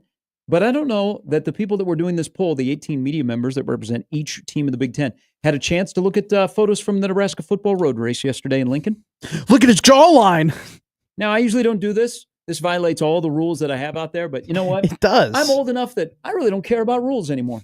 Okay? Really? You're at that age? Hey, if we're going to die, we're going to die. Fair enough, man. And it's all about the people you meet along the way. Oh, is that what Matt Rule said at the end of the if we die, we die? That's what Gary Joseph Sharp is saying right now. So, again, I'm violating all the rules, but this one I'm going to make an exception for because when I tell you this particular photo to go search out, you're going to be like, yeah. Have you seen our boy from Ainsworth, Carter Nelson? Yeah. Carter Nelson don't look like a wide receiver. Carter Nelson is building his body into a tight end. He looks like a tight end. He looks good. He looks good. You look beefy. There are 4 viable candidates to play tight end at Nebraska in 2025. But he looks there's another thing, and this will be the last I mention about photos. Okay, until the team gets together and we get to see him on the field. Mm-hmm. Corey Campbell's had a good offseason. Corey Campbell has had a really, really good offseason. It is noticeable, whether it be Demetrius Bell, and people are speculating, does he look like he's put on 15, 20, or 25 pounds? Mm-hmm.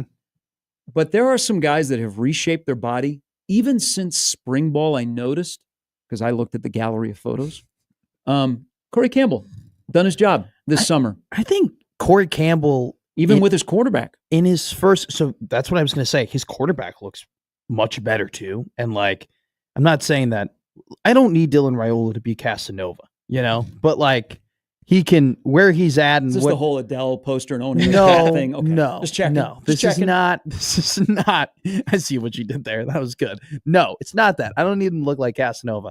He just definitely during the end of the season looked a little bit like, he was a little bit closer to Deacon Hill on the if we're doing a scale here, as opposed to like looking like Patrick Mahomes. And so no body shaming here. No body shaming, but he still played some pretty good football down the stretch, and he's played good football against Iowa in that last game, but he looks good. But even so, like, he played good football. He was 11 for his first 15 against Iowa.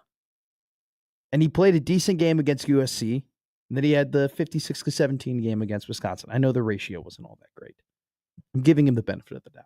Wisconsin game was really good. You know what? If there's 2 games I would watch of Dylan Raiola, I'd watch Wisconsin and Ohio State. I think Ohio State was pretty good, not necessarily just for the throwing. I'd watch UTEP. Okay, continue on. But even when his first season, Corey Campbell's first season as a strength and conditioning coach, this was around this time, 2 years ago, all these guys came out to the podium, and a lot of them just looked leaner. Just immediately, you could tell that there was like a difference in his program. And it seemed like maybe the guys necessarily weren't like so much faster or so much stronger than they were in the years prior. Like the results clearly, like it wasn't like, holy crap, this is a brand new program and they look totally different, but they just looked better. And now I think that you kind of slim down, you lose some of that fat and you keep some of that strength. And then hopefully you start compounding it into like, okay, they're actually faster and they're actually stronger. So I'll look at a picture, but at the end of the day, only thing that matters to me about guys and their size and do they look like Big Ten defensive and offensive linemen?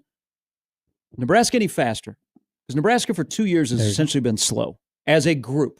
There have been some guys that are dudes that, they're saying, Usain Bolt, come to the Frank Savine Invitational and we're going to run. But I think Nebraska has been a slow team as a group. And I know their defensive backs are raving about the speed they have back there. But is the overall speed of this football team better than it's been in the previous 2 years? If it's not, problems. I don't know problems, but I'm like, they got to get faster. They have got to get faster. And it may have to do with the type of player they have on the field. Some guys weren't just necessarily known as fleet of foot. Well, they got burned last year. It was eye-opening to me, Ja'Cory Barney's speed, because I think it made you realize that Nebraska hadn't had that in a while. Speed, and I'm not I'm not a 40 guy because Sure. you don't run a straight No. 40. I like speed, especially with Barney, is speed in spaces. Yes. Be a good movie. And getting like lateral speed too. Like it wasn't just like, hey, vertical, how fast you can go. His lateral quickness was eye-opening as well. And once again, it just made me realize how slow this team has been and how slow the program has been, because you just bring a guy from Florida and immediately you put Florida speed on the roster and he pops. And if you watch the SEC and you watch, all of these other prospects who come from that area of the country, that is kind of a standard thing. And so, but they've went out. The problem is, though, is they have gone out and tried to get speed. They've tried to get Jalen Lloyd and Jaden Doss and Bryce Turner and Malachi Coleman and these guys who are known for having 4.4s and being super fast. But I need football speed. So yeah, I need guys that when football is going on and pads are on, you run fast. But you're what you're doing in the winter, running a 40. Does that equate to being football fast speed? But I think you can make the argument that one of the things that this program has failed at under Matt Rule is taking the track speed and that vertical speed and turning it into speed that matters on the football field, because they've done that over and over and over again at this point. All right, Evan Bland's coming up in an hour on Gary and Matt on 1620 The Zone.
Hey, and Jake. Jake is in for Jimmy. Welcome back in, Gary and Matt. So you were at Horseman's Park on Yes, I was. Friday? Yes, I was. Live racing was back? It was. Let's go. It was a great time. I heard they had a dead heat. They did. I won. It was the incredible. First race The of very the year? first race. So there was one allowance race and 3 claimers races. Yeah, I know. And so the allowance race was the Were there first. horses running that, like, during the day they went over to Horseman's and ran, and then at night they were pulling a carriage in the old market? Okay, they weren't. They still were like around 12 seconds a furlong, but it definitely wasn't. It wasn't. They were running 6 furlongs, and they were running it at paces that like the Kentucky Derby horses would run, and then they would actually then the Kentucky Derby horses would still have another 2 to 4 furlongs to run and still be faster. Okay. Now the allowance race was good. That was the dead heat. I took. Oh, I forgot the name of the horse that I took. But anyway, I won that race. And then race number 2 was a claimers race. And I won the exacta, the 1-3 exacta box. Now, there was 4 horses. there was 5 horses in the race. And then one of the horses got scratched because the stables where the horses are right in front of the finish line. Okay. And like they were getting, I think some of these horses were getting startled in a way about like having, they were just, it was a little bit too compact, like close to the action. Like a lot of these horses were acting up. And then I ended up losing on the 3rd and 4th race. So I ended up even in terms of my horse betting. So, but then I definitely, then you go to the blackjack table and then I heard they had a good crowd. It was like people get jacked up for live racing, but it's so it's not consistent on when they're going to have their meet. It was surprising how many like just kind of pretty casual, like, hey, I'm here to bet $5 on a horse. I'm just hanging it's out. A party time. Like I'm just kind of chilling by the tents and I'm on the rails. Like there weren't too many people like me who was like, when I was slapping the piece of paper on like an imaginary horse when, to get to the wire, it was a part of the thrill. Look, I know these horses weren't Mama that needs good. new pair of shoes. Not even that. I bet like $20 a race, okay? And then like I won all the money that I could bet on my first 2 races. So at that point I was just playing with house money. Like we were chilling. And like there were, like it wasn't, you would have thought I was a high roller putting thousands of dollars on some of these races, but it's a part of the thrill. When you're like horses right there and it's down the stretch. Like that dead heat was awesome. It was incredible. Like I saw it right there and I had the 4. And he was battling with the 1. And then it looked on my angle like the 1 had beat him out. And then it was a dead heat. Ed asks on Twitter, he goes, any of these horses that ran over the weekend, could they outrun Tyreek Hill? Yes. Yes, they could. They weren't that slow. They weren't fast. I'm not defending these horses as saying it was high quality racing. But they were, you should go. They have it again this weekend. I'd love for big time horse racing to be back in Nebraska and especially in That'd Omaha. Be incredible. I think Friday, so I was there Friday, I wasn't there Saturday, but the fact you were going to go back-to-back days? No, I'm just saying that there were 2 days of races, okay? Look, I'm mixed sports book, but I'm not that bad. After I looked at the piece of paper and I saw that there were 3 claimers races, I immediately was like, I don't think I'm doing back-to-back days on betting on the glue farms, okay? Now, here's the thing. That race and the fact that they weren't high quality horses and that they were mainly claimers races, but the fact that all of the tables inside were reserved, all of the tables in the restaurant were reserved, the fact that there were so many people who were having lanyards and having the VIP passes, the fact that the line to get beer outside all the time was incredibly long and people were just hanging out. And the grandstands, like the bleachers, were completely full. Like you could not find a seat in the bleachers. I've been there when they did not have the casino and it was just Horseman's Park. It is a big old party. Now, the OTB is usually pretty busy. Like the section in the casino is usually packed. So yeah, it's a party. It's like going to the Pinnacle Championship for golf or the Old Cox Classic. People like events, people like parties around here. That's why we are not Sioux Falls on the list that you're on as one of the most boring cities in America. Wichita, Kansas is on that list. Those are the other places that have the horse races, right? Sioux Falls, Because I think they were promoting Uh, Sioux Falls as really? or Sioux City. Sioux City. Yes. Sioux City has Yeah. races. They were promoting the Sioux City races within the casino. Because I think they were like, Oh, make the tied. road trip to Sioux City, Iowa. If it's another 3 claimers races, I'm totally okay. Which, by the way, how in the hell did they get the Iowa high school baseball championships in that ballpark? That ballpark is a little bit old, but they're hosting the state baseball championships up in Sioux City. All right, into the Equitable Bank inbox. Mike writes in question trying to settle with the family this morning. Okay. Today is National Junk Food Day. Is pizza junk food? Yes, Yes. 1,000,000%. It's greasy. It's got way too many carbs in it. The fats are too high. Not enough protein content. Whoa! we What? jumped in too You fast. think Gary. pizza is junk food? Gary, it's not good for you. Not at Pizza least. is Okay. a Not, meal. guys. Do we say there's different levels of pizza? Well, okay. So if we're talking about like Italian pizza, Junk that food? it doesn't have like the preservative. They wouldn't serve it to you in school at the old Catholic Gary. school if it was junk Gary. food. Gary, if you ate a whole pizza every single day, let's just say hypothetically, I gave you a Yeah. 12-inch pizza. You ate that pizza every single day. How do you think you'd look? You wouldn't look too good. It's too much dairy. It's too much fat. It's too much carb. You can have a slice of pizza. I would think if I went to Fasoli's and ate pasta every day, I would. Well, I mean, it depends on the preservatives that are within the dough I think and the there's type of different flour levels that you of pizza. have. Like if there's you- Oh my god! Domino's, What? Little Caesars. You're junk food. asking. You are Pizza asking is a health junk- question, and I Pizza is start. junk Yes, food? it is. All of the contents within a piece of pizza. If you were to eat a full piece of pizza, you would go over your dietary restrictions when it comes to how much dairy you should have and how many carbs you should have. Carbs through bread aren't terrible, but they should not be consumed at a high rate. Okay, if you have one slice of pizza, everything in moderation. If you have one slice of pizza, that's totally fine. But if you were to eat a full pizza every single day, you would end up becoming obese. A full pizza. That is the mark of it being junk food. It's not that good for you. All right, when Verse is on Friday, we'll say, "Hey, No. you know what Oh, you're don't doing? go after I'm paisanes. not. Can't do No, that. I love pizza, and I'm sure Verse food. makes an incredible pizza. No, Verse, why are you making people fat in Omaha? that's by not serving that's junk not food. what I'm telling you right now. That I'm not wrong. If you ate a pizza every single day, you would become overweight. That's not good for you. The acidity of the tomato sauce also really isn't that great for gut health. I'm very sad because I like pizza. I don't consider it junk food. Okay, but junk food is like that's a derogatory term. Like you when know? I came home from school and you would you go into the candy drawer, Yeah. there was not like a slice of deep dish sitting What, right but there. what is? I mean, that was my childhood. We always had the Giordano's left over. But if you go, what is junk food? Junk food is food that tastes good that is not good for you. Well, I would say if I was your nutritionist, high in calories, sugar, unhealthy fat, sodium. Yeah, that you got all of. You just named pizza. But you know what? There are some vitamins and fiber, I believe, in pizza. There's vitamins and fiber in everything. Convince me that I'm wrong. There's vitamins and fiber But in if they're water. low, I don't put them up on the junk food. Do not ruin my dream of pizza because I don't want to look at it as junk You food. can 'cause I like you pizza. can have one piece of pizza. Everything in moderation. No You're one gonna can be have okay. just one piece of pizza. Yes, you You got to have can. multiple pieces Oh my of pizza. God, you definitely You go to can. Casey's. Who gets just one slice? You got to have two. You know why? They don't. Me, They don't right say, here. "Hey, one slice and a drink, $8. Two slices and a drink, $4." Makes sense. All right, more from the Equitable Bank inbox.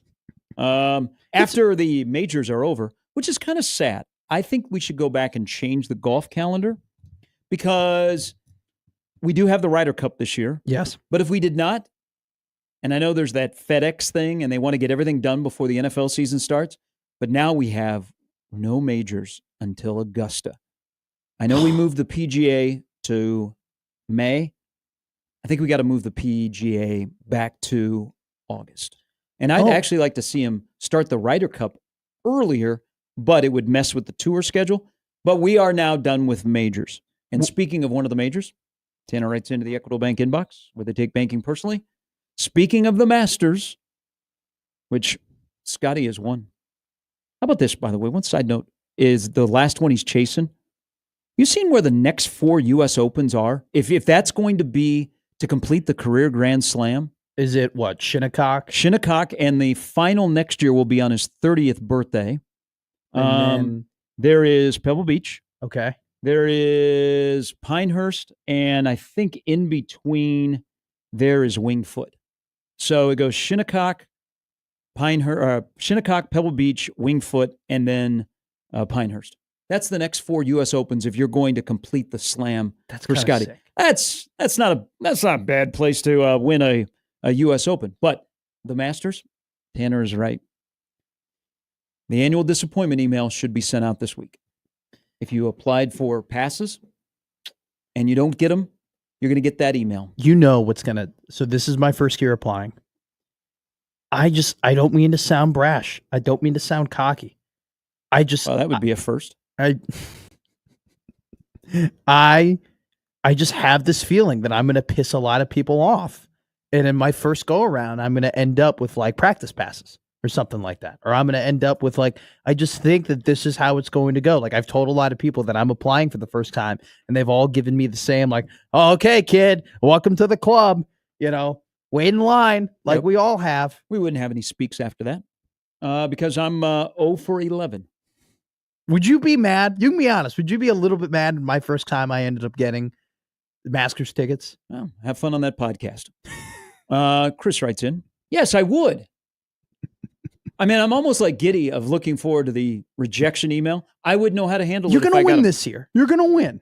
You're going to win this year. I don't know. One of us is going to win. I changed my I changed when I sent the email. It's a morning. I got up at 3:30 in the morning and I hit send. So I'm thinking, you know what? Most people at 3:30 in the morning are not applying. Maybe the algorithm will be thrown off and I will be into the hopper to be selected. I applied on the very last day to apply, so I don't think my algorithm is working any wonders for me. Chris writes in, how are neither of the transfers on the whole line, the guy from Alabama, his name would be Pritchett, the guy from Notre Dame, his name would be Spindler, not second team at least. My God, the one guy started for Alabama, that should pretty much make him better than anybody possibly outside of Ohio State. USA Today has their preseason first team, all Big Ten. Nobody from Nebraska is on there. Logan Jones from Council Bluffs Lewis Central, who's at Iowa, was the first team center. I think Pritchett from Alabama, hell of a prospect, but did not play great football there. I don't think he necessarily deserves that. And, if you look throughout the entirety of the Big Ten, like the interior offensive lines, a lot of these teams have come back and returned and are pretty veteran. And I think Rocco Spindler is a really good pickup, but I feel like to be a transfer portal guy and then to make a preseason team in a league you haven't been in before, you have to be a massive, like a national get. Like you almost have to be the type of you acquired them and everybody knows that you acquired them and that you got them. I think Rocco's a good get, but I don't think Rocco is like on the level of everybody knows that Nebraska got, Notre Dame's former guard. I think the only new portal guy in the offensive line is World at Oregon, who Nebraska went after. Yeah. That would be the only guy. That has to be the only guy. But let's also, I know 92 freshmen or sophomores are on this roster. If you play it like Phil Steele, the first person that appears is Dane Key and Phil Steele's. Now, Marcus Buford? No, Watson Trent. Is on, I saw somewhere he's like a second team. You're in your third year. There should at least be one guy that is like scratching all preseason Big Ten. I mean, if we're in this conversation next year, there's something wrong. If we're in this conversation next year, they didn't win 8 games. If we are having this convo of once again they don't have anybody that you're priming to be like, I wouldn't go that far. Well, because they will have, let's say they win 7 and your guys you would expect to come back.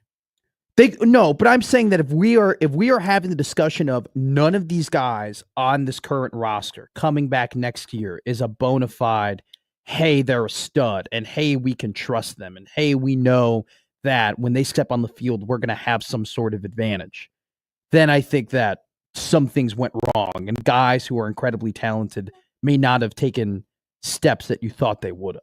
I think that's the biggest problem of this team, though, which is why, and I'll just say it, I think they're going to go 8-4, and a big reason. You're not even waiting. No, A, All right. a big reason why I don't think they'll Very win bold. more than 8 is because they don't have that All-American. They don't have that first team All Big Ten guy. They don't have that guy when he steps on the field. You're like, oh, we have the advantage. Nebraska's in a good spot because they are there. They don't. They have a lot of really good. They have a lot of really talented guys. They have a lot of guys that I think could maybe get to that level, but they don't have one right now, and that's an issue. Evan Bland coming up at 8:30. We'll get his thoughts. He did have the vote on the Cleveland.com poll, where Nebraska is right in the middle of the pack. Number 8. So I think it's right on. I think it's correct. Yeah, I think right in the I middle don't of the know. pack. I don't know that you could look at that and go, I don't know about that. How come Nebraska is not 5th? But speaking of, Ross chimes in, Equitable Bank in Bucks. I'd like to know who the asshat is that thinks Michigan is going to win the conference. What is the logic there? I mean, they got a pretty damn good defense, and they're returning the second most guys in the Big Ten outside of Illinois, and they are blue chip heavy. I mean, they have recruited really, really well, dating back to when Harbaugh was still the coach. So, I mean, as long as Bryce Underwood is an ass, he's, Wouldn't that be something if they had to unveil every 18 voters, what their preseason poll was? I would enjoy it. I love that the AP Top 25 releases every single voter and who they think and what they think and, where they're putting certain teams. And I love that some people just do not care that it's like at this point kind of irrelevant because of the college football playoff, and they still get mad at people, know. Well, chew on this. Maybe this will be a question for Evan. What if Michigan and Iowa have really good quarterback play this year? What does that do? Because it could happen. It possibly could happen. I think if Michigan and Iowa both have good quarterback play, that the Big Ten for sure will get 4 teams in the college football playoff. All right. That's Evan Bland. He'll join us coming up at 8:30 on 1620 The Zone. Hey, Moose Roofing can help you no matter what. You know what? No one says, what if Pat Moose and his crew knew how to get on a roof? Nope, they already know. They've been in business for nearly 30 years, the MVP of roofing in Omaha, protecting your most valuable asset, which is your home. An Omaha company. That means they are local, residential, commercial, roof repair, and service. Storm damage restoration, they're there for you. You know why? Because they're here before the storm, during the storm, and after the storm to give you a peace of mind when you go, oh, geez, I got shingles, I got hail damage. What do I do? What do? Is you contact Moose Roofing. And they'll come out and they'll sit down with you and they'll walk you through the entire process. They'll show you what materials are going to be used, their approach that they're going to have, who is going to be on your roof, who's going to be on your property, and how they can save you money for the life of your roof, your siding, or your gutters. Professional, top-notch communication from the beginning to the end, and they also will help with the insurance claim process. They do it all for you, so you don't even have to worry about it. Contact them today. If you are in need of having your roof, your siding, or your gutters looked at, Moose Roofing is the place to go. For more information, log on to the website, mooseroofing.com.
All right, people are asking, is Scottie Scheffler the brand new Michael Jordan?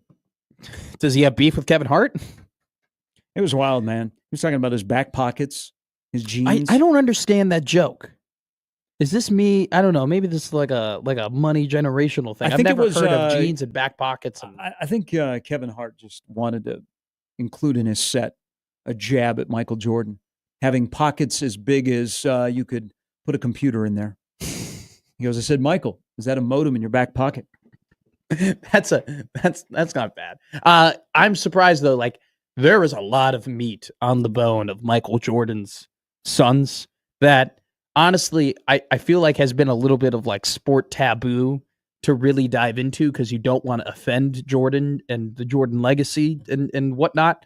But there's been a lot of things that have happened amongst his sons. One of right here in Omaha, Marcus Jordan. What did he do? Got arrested about 13 years ago. Is he the one who's dating Larsa Pippen or Scottie Pippen's ex-wife? Not sure. I don't keep up with that much. Okay. Well, she grew up in my hometown, and so that's how. I've always had Larsa Pippen on the radar because she went to the same grade school as She got on my radar when I was watching Selling Sunset. Oh, because they were selling her a house as she moved away from Scottie. But Marcus Jordan got arrested here. Disorderly conduct, resisting arrest. I believe it was at a downtown hotel. Oh, yeah. It was the Embassy Suites downtown. Okay. Yeah, he was arguing with two women. He was like, my dad's better. But why I say Scheffler and Jordan. Like, think about Michael Jordan, like how he humbled great players. Mm-hmm. Like Scheffler is kind of doing that.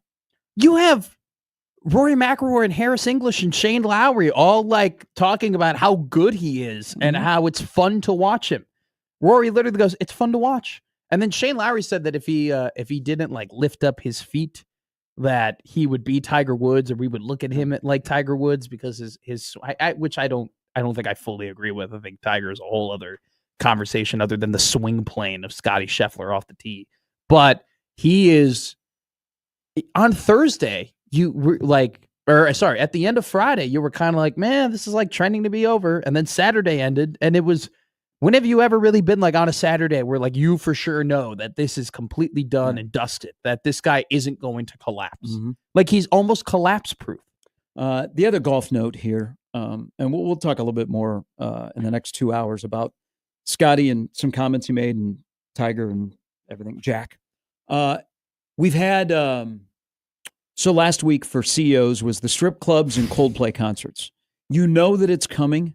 That we're going to see another CEO in a bad, compromising position. Yeah.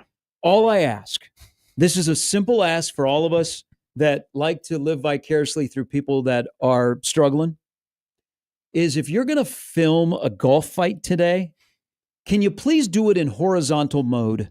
That's all I'm asking. I'm a simple man. They made a song after me. Hello, Neil. If you're going to film a golf fight, because I can feel it in Omaha courses, it's also going to be 150 degrees outside today. Just turn the phone horizontal mode, please, so that we can all enjoy it. Isn't it incredible that we are in this era of phones and everybody's had phones at this point for a decade, and we still have to remind people to do that? That it's just you get a better picture when you just flip your phone to the side. I see these fights and they're not filmed the right way, and I want to fight the person that's in charge of running the camera. Though, like, I don't know. Like if a fight was going on amongst my friends and another group of people, I don't feel like I want to be that guy that like takes the video. Why? Everybody does. I don't want to be that dude. Tornadoes come. Go to the shelter. No. And you're filming. Gary, if we were on a 4-on-4 fight, okay, and I was fighting people at the golf course, and you were just in the background with your phone turned sideways, taking a video from it, I would be a little annoyed at you. I'd be like, we're out here battling, we're out here arguing, and you're just recording. Like you got to be there with us. You got to be on the front lines. It's for the police. For good content. Plus, I want to go viral. Yeah, if you go viral, by the way, you getting thrown in the lake, that's on you. See, but it would make great views on my video. First off, the guy who took the video wasn't the one who went viral. It's the former NHL player who commentated his own fight who went viral. I'm talking about the chick fight in Dallas that made news everywhere and made people go, They really don't when they go out? There was No, that's true. the WNBA All-Star game was in Dallas. Whoa. That was. Did you hear what Kelsey Plum said about the whole? I heard what Shane Gillis said. Did you hear what Kelsey Plum said about the meeting with the T-shirts? And she actively called out Caitlin Clark for not being at the meeting about the T-shirts. That's great. The person that manages In-N-Out Burger makes more money than people in the WNBA. And WNBA owners, that's like Shark Tank. They have all these other side things that is going on. All right, we got to take a break. Evan Bland's going to join us coming up in the next hour before he heads to Vegas. We'll get his thoughts on a multitude of things and what will be the most pertinent question that he will ask Henry Lutovsky. I got one. That's coming up in about 30 minutes on 1620 The Zone.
What is going on? Jake? Are we?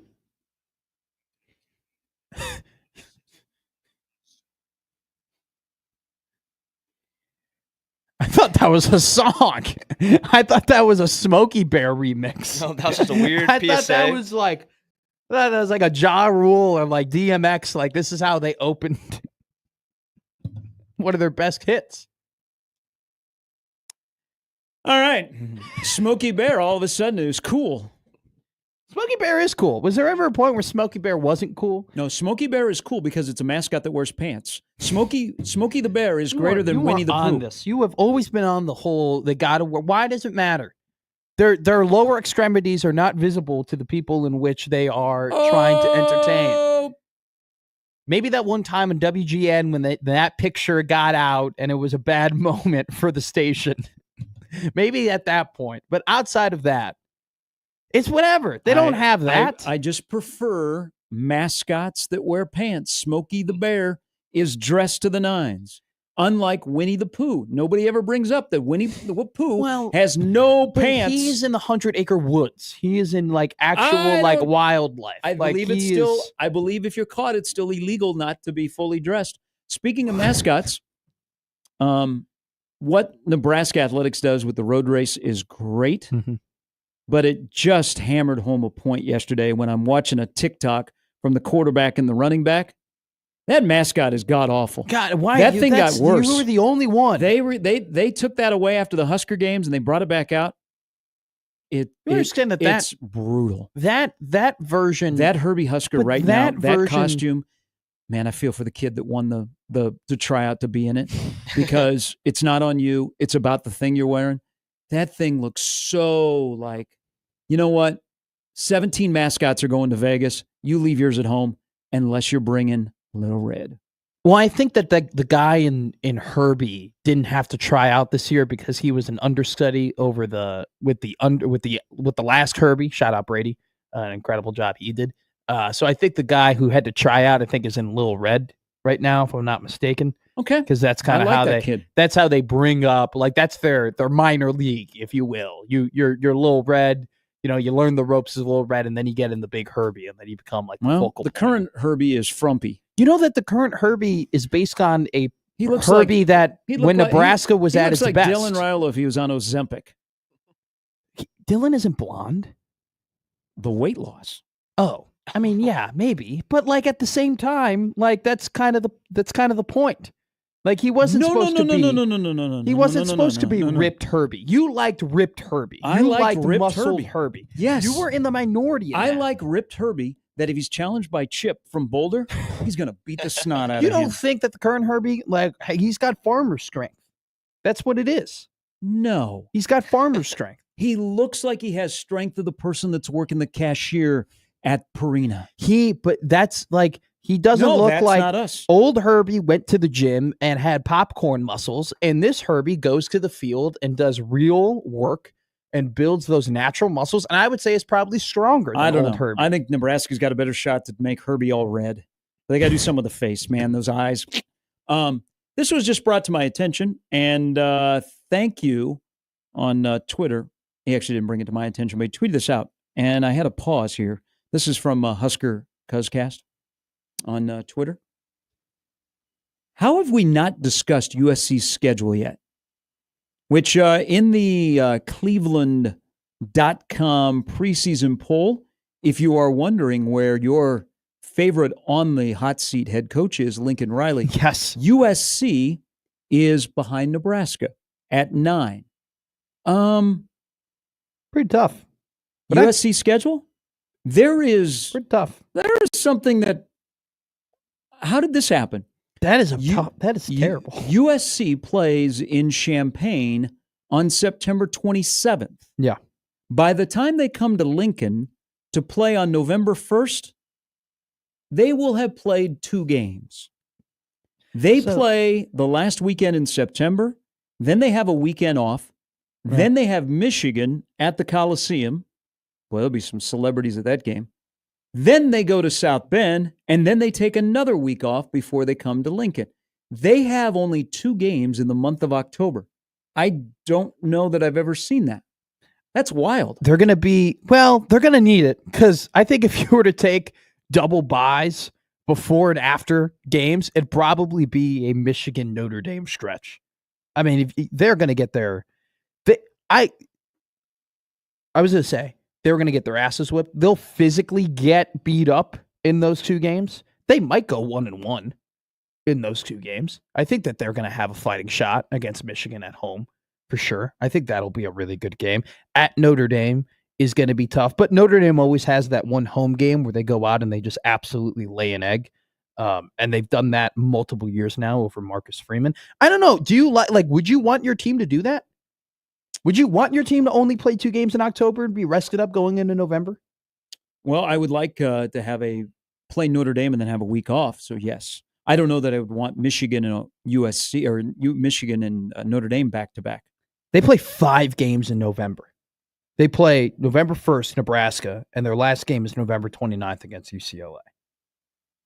But that stretch, though, it's a weird schedule in general because they get the tomato cans of Purdue and Northwestern, which is good, plus their Georgia Southern and Missouri State, non-con games, and then they get manageable wins potentially against UCLA and Michigan State. But then you have Iowa, Nebraska, Oregon, Notre Dame, Michigan, Illinois in terms of teams that are going to be pretty highly rated, within your own conference and on the national scale. Will their defense hold up? Will Rob Ryan ride in as linebacker coach and help them out? Have we come up with a number that Lincoln Riley has to get to keep his job? Is he on the 8-4 train of like? Are you paying his buyout? No, I'm not personally. And I don't know if USC under this current, financial system of the new wave of college football really wants to pay that buyout either. I don't know. I would think that there would be, it would be very uncomfortable if you were not scratching on the door of a playoff at USC this year. I think if you were to get 9 wins with this schedule, it'd actually be pretty impressive. Because it's not easy. This is not murderer's row. This isn't Wisconsin. But the fact that you have to play a fairly difficult Big Ten slate and then you add in Notre Dame on the road, and Notre Dame is going to be pretty damn good this year again. I mean, especially if their quarterback is able to find his feet under him. But Jeremiah Love very well can end up winning the Heisman. Mm-hmm. It's a tough one. Tanner has updated us on his master's application. I have not seen an email. He says, unfortunately, your entry was not selected. We appreciate your participation and interest in the Masters tournament. So it's today. Okay. Or is it throughout the week? In the past, it's been like the first couple of days of the week. If I don't get to the Masters this year, I'm definitely once again going to do the Taste of the Masters because I think that was probably one of the best things I've purchased with grown-up money since I've become a grown-up. That barbecue lasted me forever. The egg salad sandwiches lasted me forever. The pimento cheese was overrated, but still very good to eat. The cookies were incredible. It was fully worth it. And now I have cups forever. I never have to worry about buying cups ever again in my life. Big Ten Media Days begin tomorrow in Las Vegas. Evan Bland, who will join us here in about 15 minutes, will be out there. Juice or no juice from Nebraska's perspective? Will there be juice or no juice for their time with the masses tomorrow in Las Vegas? No juice. I just think they kind of got buried with some more interesting stories. Ohio State coming off of the national championship, which in and of itself was very interesting to see them win because they were the 7th seed and had lost to Michigan. Then you have Indiana. Then you have Illinois. Like those two teams in itself have very intriguing storylines heading into the season in their own kind of similar but also slightly different, right? Like I think Nebraska is kind of just a very standard, hey, they were okay last year. They could be better this year. They made plenty of changes. They're looking to make the next step. This is a big year for Matt Rule. Like it's a very standard college football story, in my opinion. I don't want to I feel like we say vanilla as like a negative term. But Nebraska football is pretty vanilla this year in terms of what their story is heading into the season. I don't know. I'd call it vanilla. I call Nebraska a great mystery team. Now, we know that Rule will, because that's Rule's forum and he likes that, and he'll be very accommodating. Mhm. He'll probably talk the big picture. Now, when we get to these things, because we've been there numerous times, you want him to talk about your team, okay? Yeah.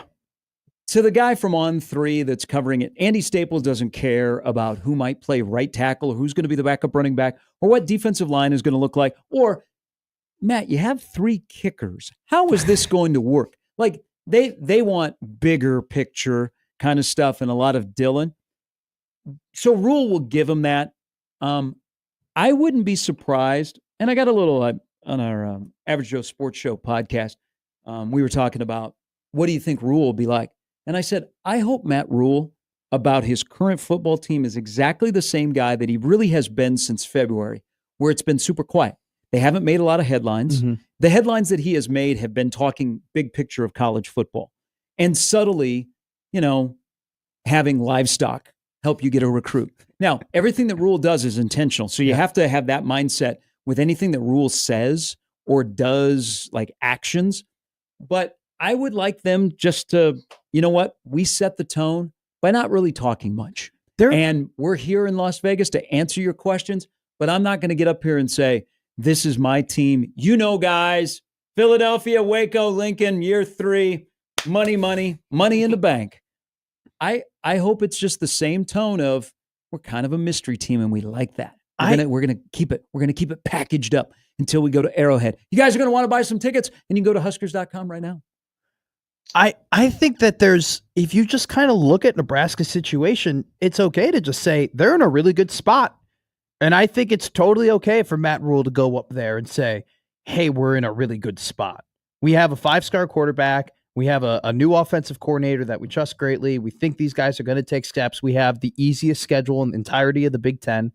I know he won't say that. I know, but you can just sit back and be like, look at the landscape. Like we're kind of chilling. Like we've put in the work in terms of like bringing in talent and trying to develop talent and putting guys in certain spots. Now you look at our schedule. We play Penn State, but outside of that, we don't play any other big dogs. Like, what does he gain by going up there and saying our expectation is the college football playoff, and if we don't make the college football playoff, it's going to be a disappointing year?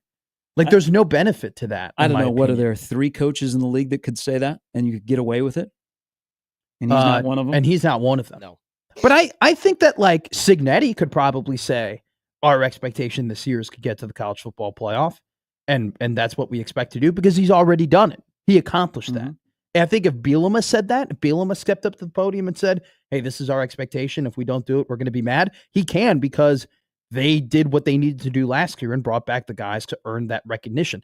Nebraska doesn't have that, but Nebraska's in a good spot too. I feel like they're in a better spot than, and I'm not saying you, but I'm just saying just the entirety conglomerate, whether it be fans or media. I think Nebraska football is in a better spot than people want to admit because of just the PTSD and the failures over the last couple of years, to the point where it's like you don't want to admit it because you're so afraid of the hurt that might happen if they don't. No, okay. So there's that. I'll go halfsy with you here. There is I don't want to get burned again. Yeah.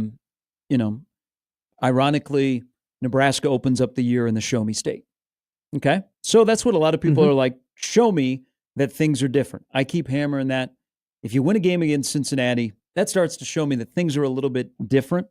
But I think smart people that know personnel and maybe have talked to people that are in the know that won't BS you know that it's different. Like it feels different. It looks different.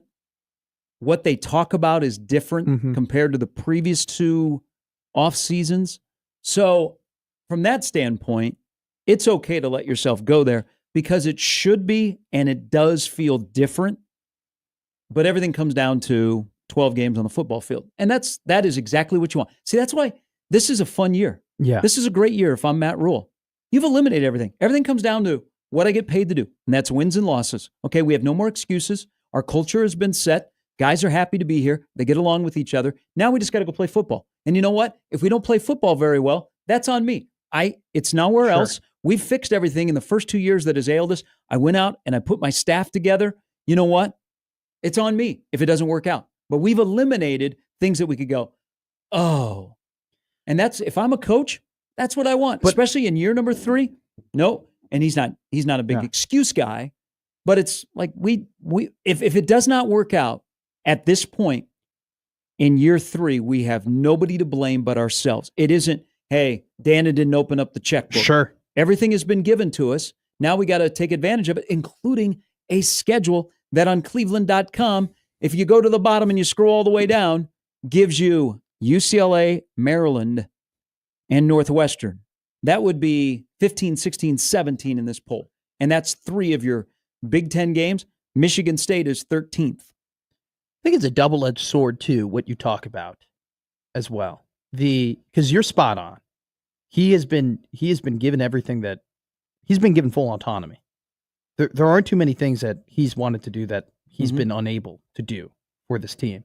At the same time, though, when it all comes down to you and it all just comes down to your shoulders and there aren't any of those excuses, I think you'll find out how confident of a football coach Matt Rule is and just how much he believes in his staff, how much he believes in the program, and how much he believes in what they're doing over there. Because it's great that the checkbook was open and they got the talent they wanted and they got the coaches that they wanted. But now you're staring yourself in the mirror, and I could see how that could be incredibly stressful.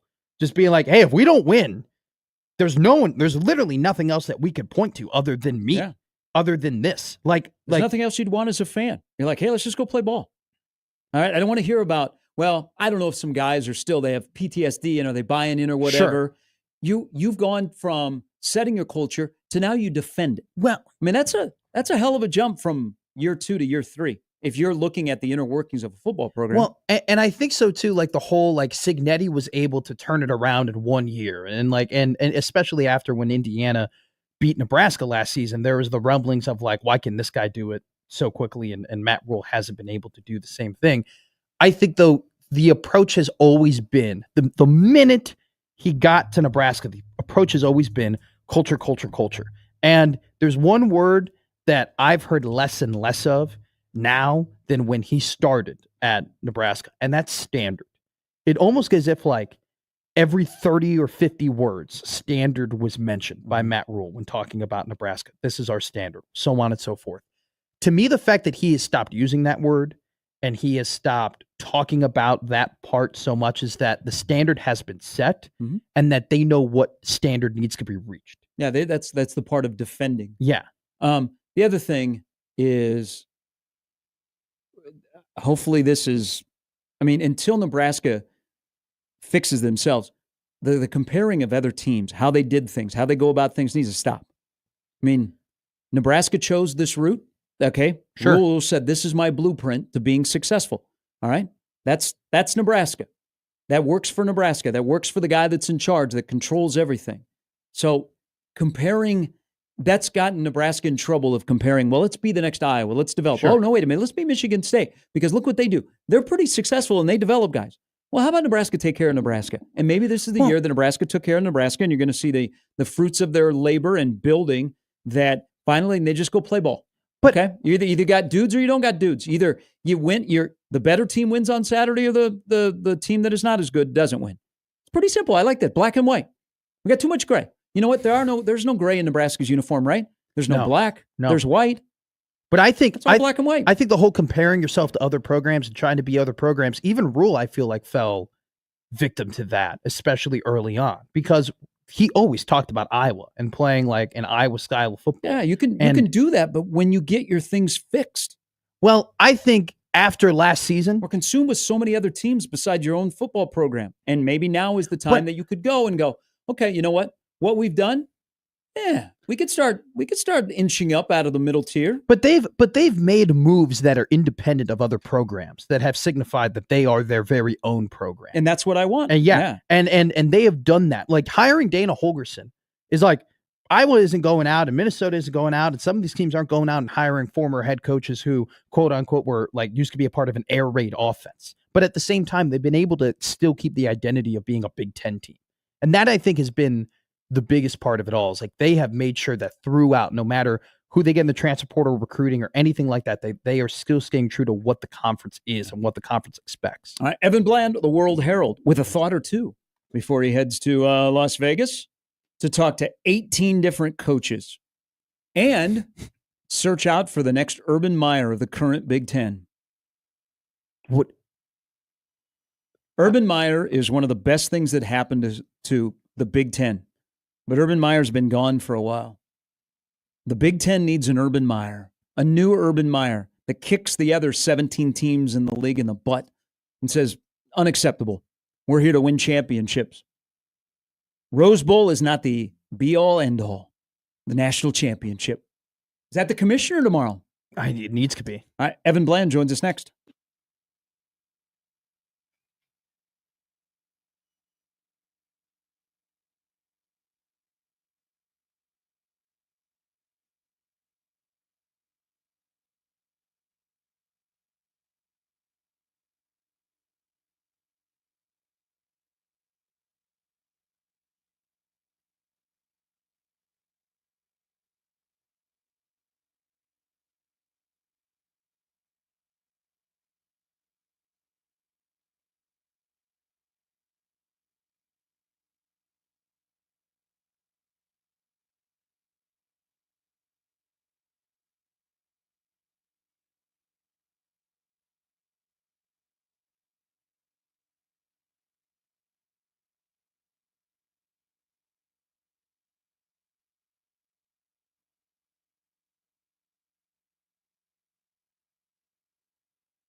All right, talking season for the Big Ten begins tomorrow in, of all places, Las Vegas. From a popular hotel ballroom in Chicago to Lucas Oil Stadium and now to Mandalay Bay, where Evan Bland will be holding court. If you're headed out there, please stop by. Evan will have an open tab for you, and he joins us now before he departs. Good morning. Morning, guys. Yeah, moving up in the world from Chicago hotel basements to Lucas Oil, which I thought was a pretty good setup, and we'll see kind of how that plays out at Mandalay Bay. Should be pretty interesting. So is this a bone for the West Coast schools, or is this leading to something else that the Big Ten is going to do in Las Vegas? Oh, I mean, from what I've heard, yeah, it's an acknowledgement to the new West Coast schools and their shorter journeys and all that.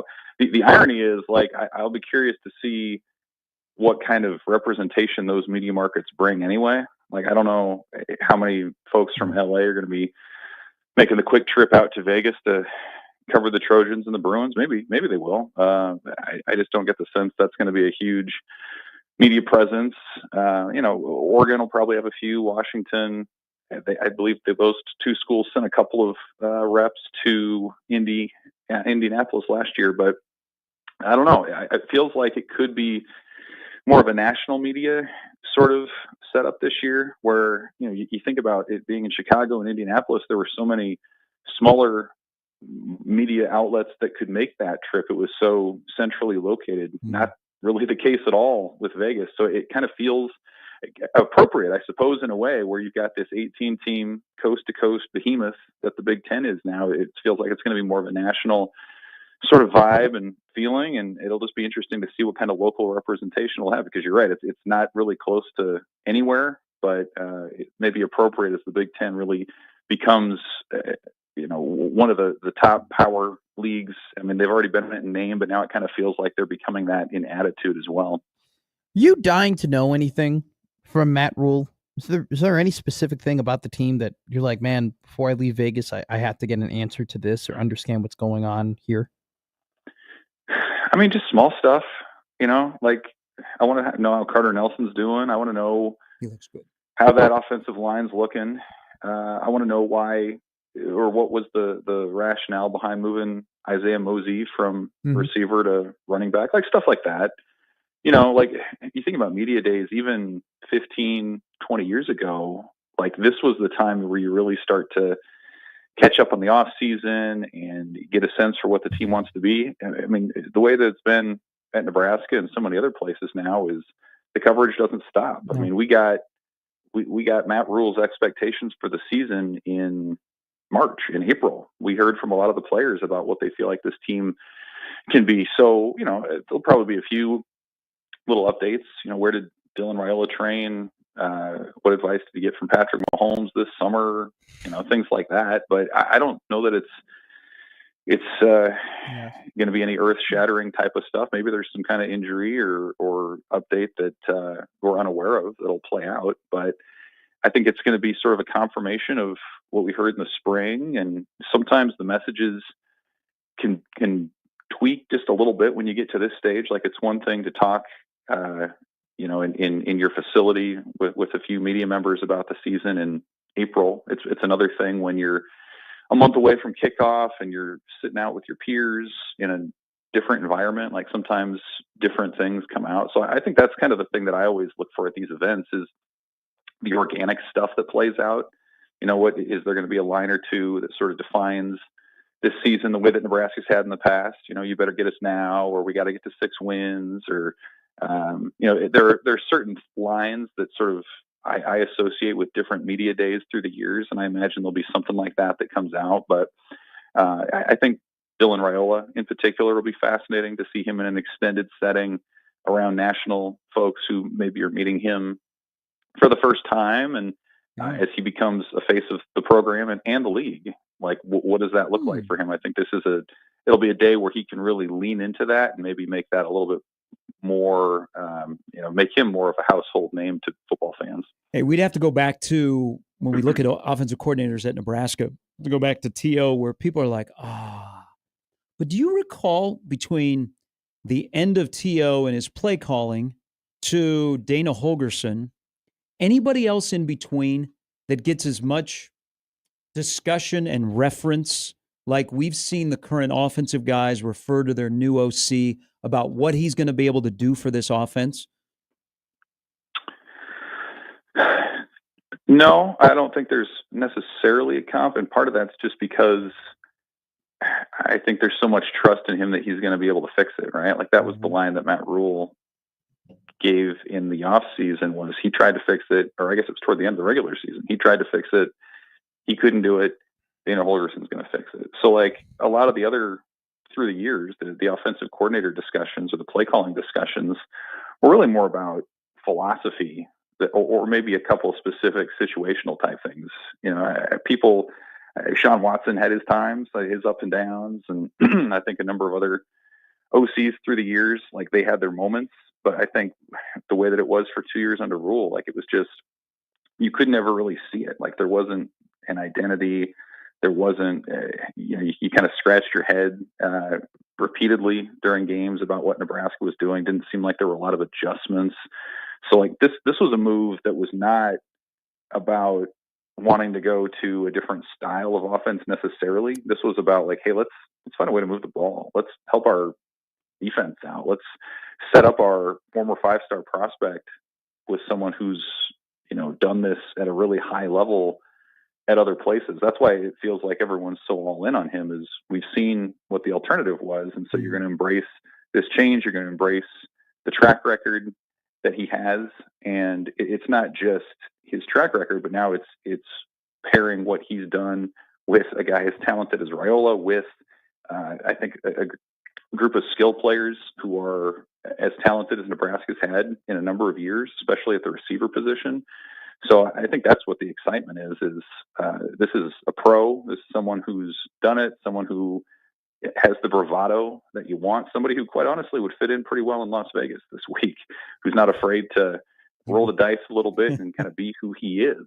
So I think that's where the excitement comes from is this is a guy really to the level of which Nebraska hasn't had in terms of like, he's been a head coach at the Power 4 level. He's been everywhere. Like nothing, the Nebraska Fishbowl and the Big Ten aren't going to rattle him because he's seen all of this stuff. I think that's where that excitement comes from, especially when you pair it with the talent that he's got.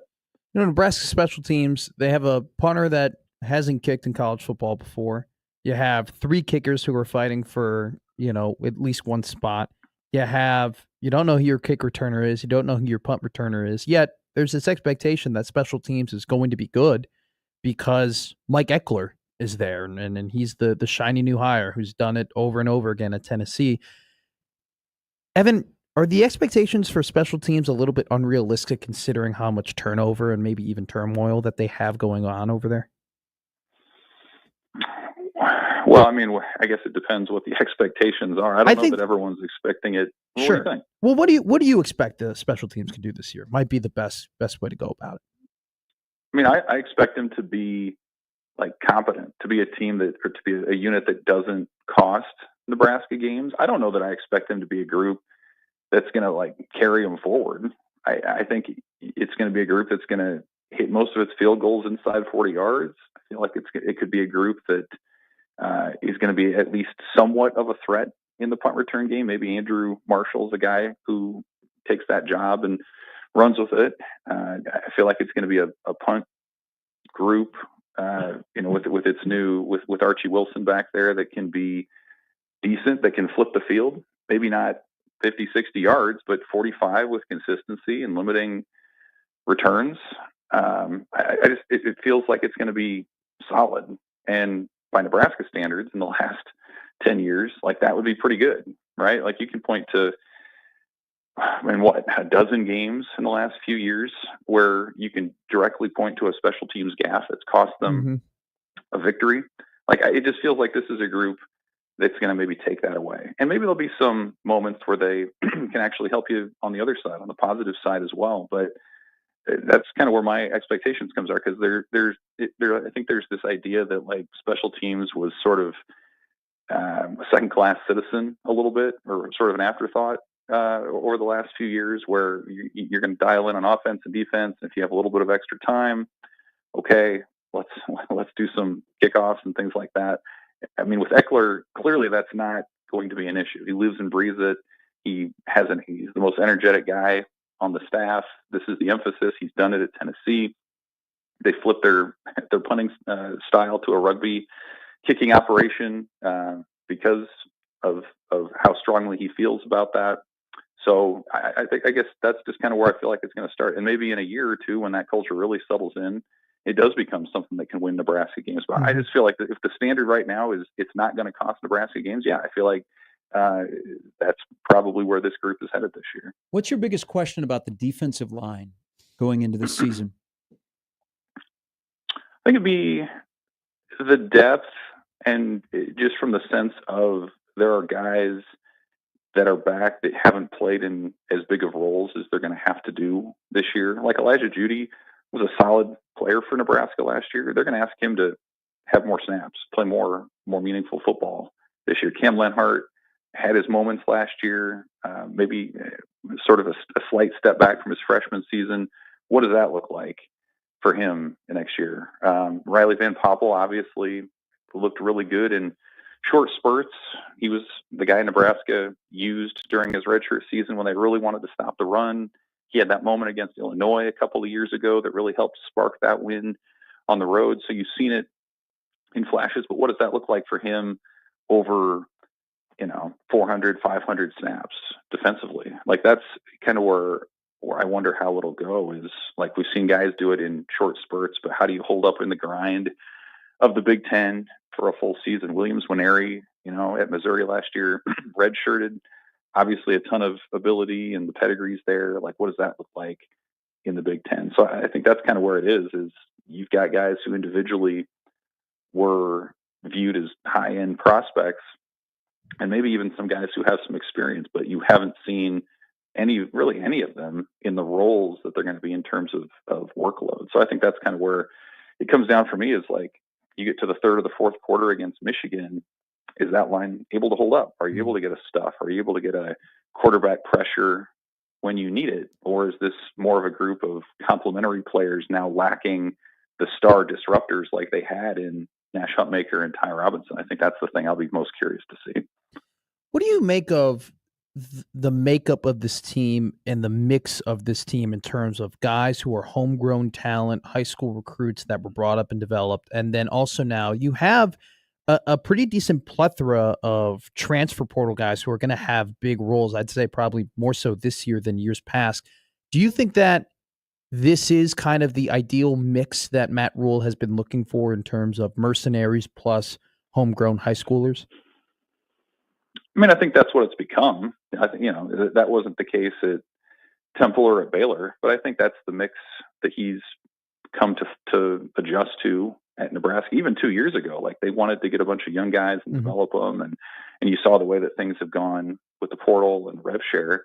But I think at this moment, it's a great place to be. If you know that you are at a program that has financial resources like Nebraska and you can be competitive in the portal, then you're going to do that. I think Nebraska would say, and I'm sure Matt Rule will say tomorrow, that he feels really good about the portal class that they brought in. You upgrade the O-line and the receiver position, the D-line, special teams, all over the place. You see guys that are going to come in and start right away. But then you also have, to your point, a lot of these younger guys that have grown up in the program. You have some local guys like Luke Lindenmeyer, who's a great story, local kid, maybe one of the last walk-on to starter stories that you'll see at Nebraska because of how the sport is evolving.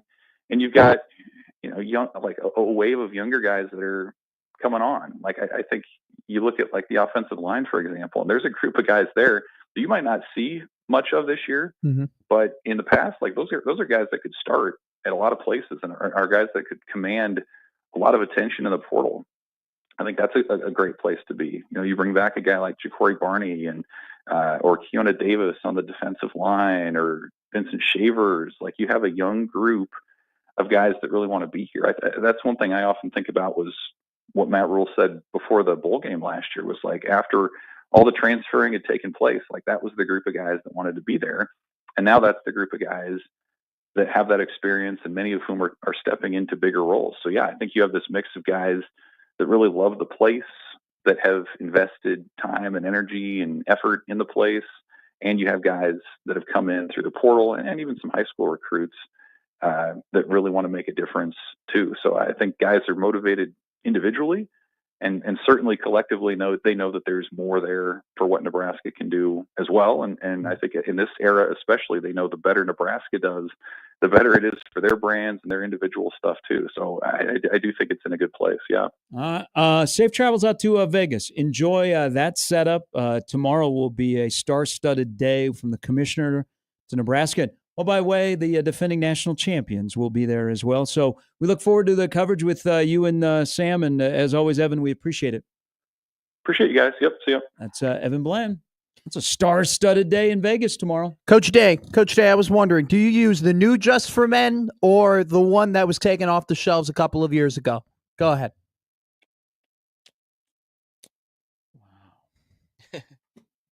Coach Day, groomersdelight.com. Hey, I would think you as a horseman, you would go, what'd you think of Saratoga? I know you've been going there. Chip Kelly introduced you to Saratoga, so you've been going there for 5 straight years. You were there this weekend. What do you think? Coach, 3 weeks ago, horse ran 4 furlongs, 44 seconds. A sloppy track, though, 8-1. How do we think? We betting on that pony? It's a gray horse. Gray horses run faster. All right. They do. Come on. Source? Eyes. What did Verse say on Eyes. Friday? He said, young man, you're early in this business. Trust your eyes. My eyes tell me when I see a gray horse, they just run a little faster. Okay. They don't always win. Wait a minute. But they run. Wait a minute. Have you ever seen a gray horse in the back of the pack? No, you haven't. You're thinking about it right now. You're like, damn, the kid might be right. All right. We got to take a break. When we come back during the break, I'm going to open my app. I'm going to see if we are 1 for 12 or 0 for 12. Yes, if you signed up for the Masters ticket lottery in your app today or your email, you are finding out if you are a winner or a loser. Scary Matt with Jake on 1620 The Zone.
All right, little life advice here.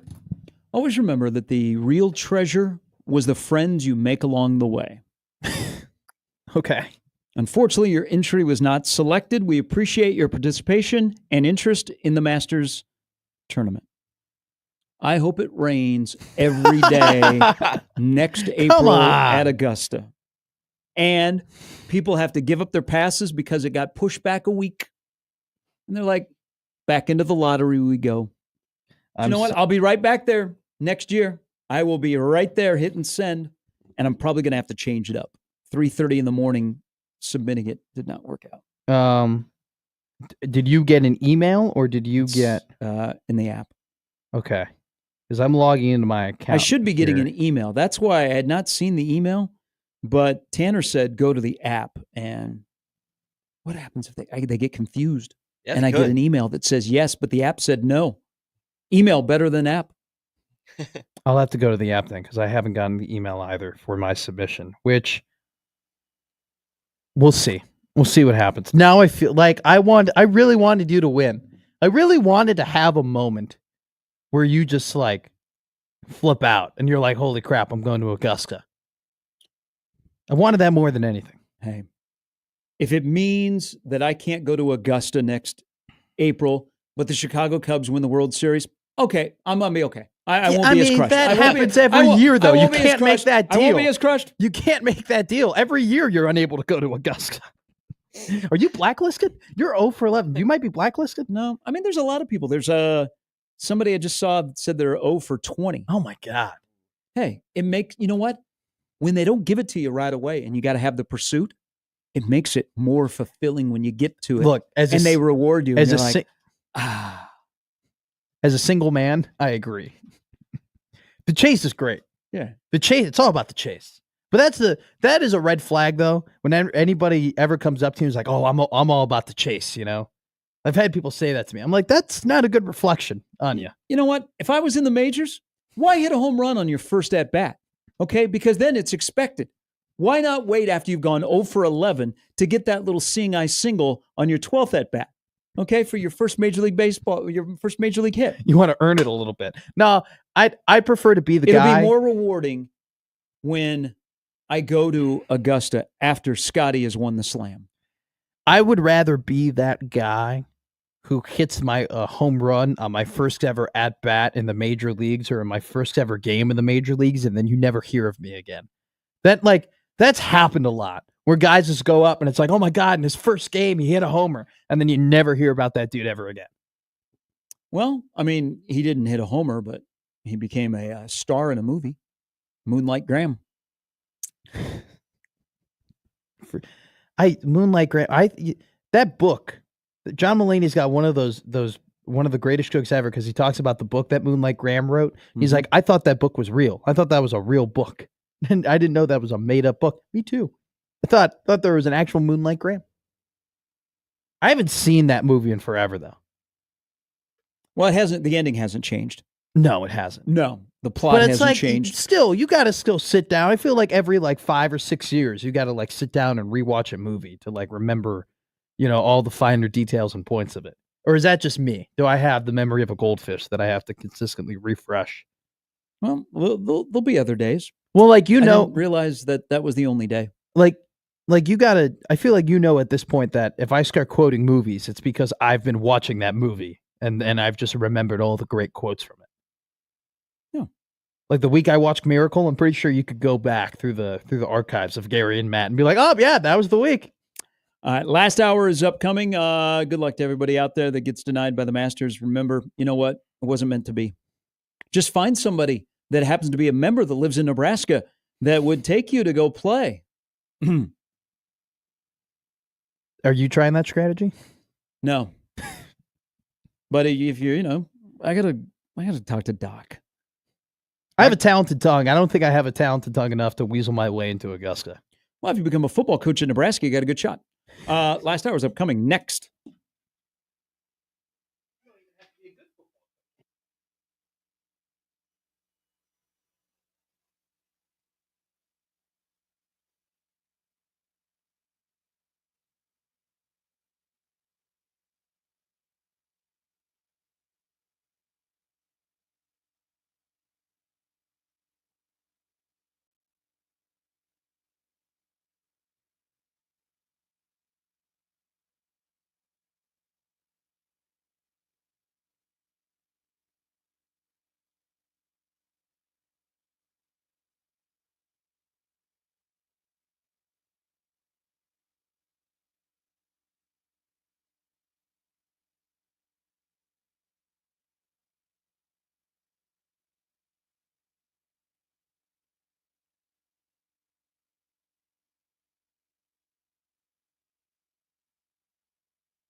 You know what? I'll give credit to the Masters that is letting millions find out today that they've been denied to be in the lottery for passes for 2026. At least they're doing it on a Monday. That would suck if they did it on a Friday, like it was a news dump at 4:30. They're like, you know what? I'm hearing people are finding out. You check the app and you're at least on Monday. Now I'm over it. I'm on to Tuesday. There you go. I failed. The prophecy was not fulfilled. I didn't piss everybody off and get tickets on my first application. There was a part of me that wanted to make a lot of people mad and be like, yeah, first timer. Got it. Especially because you like procrastinated it too, and you put it right last yes, minute. that's that, and on top of that, I would also parlay it into, I would spin zone it into guys. You know, I'm never going to win again. Like, there's no way that I win at the first go and I ever get it, like for the rest of my life. So look, it's good. We'll have more opportunities. I got hopefully a long life ahead, so I can keep getting denied. Context, please. Well, yeah, no, you can say that both for my love life and for my Masters life.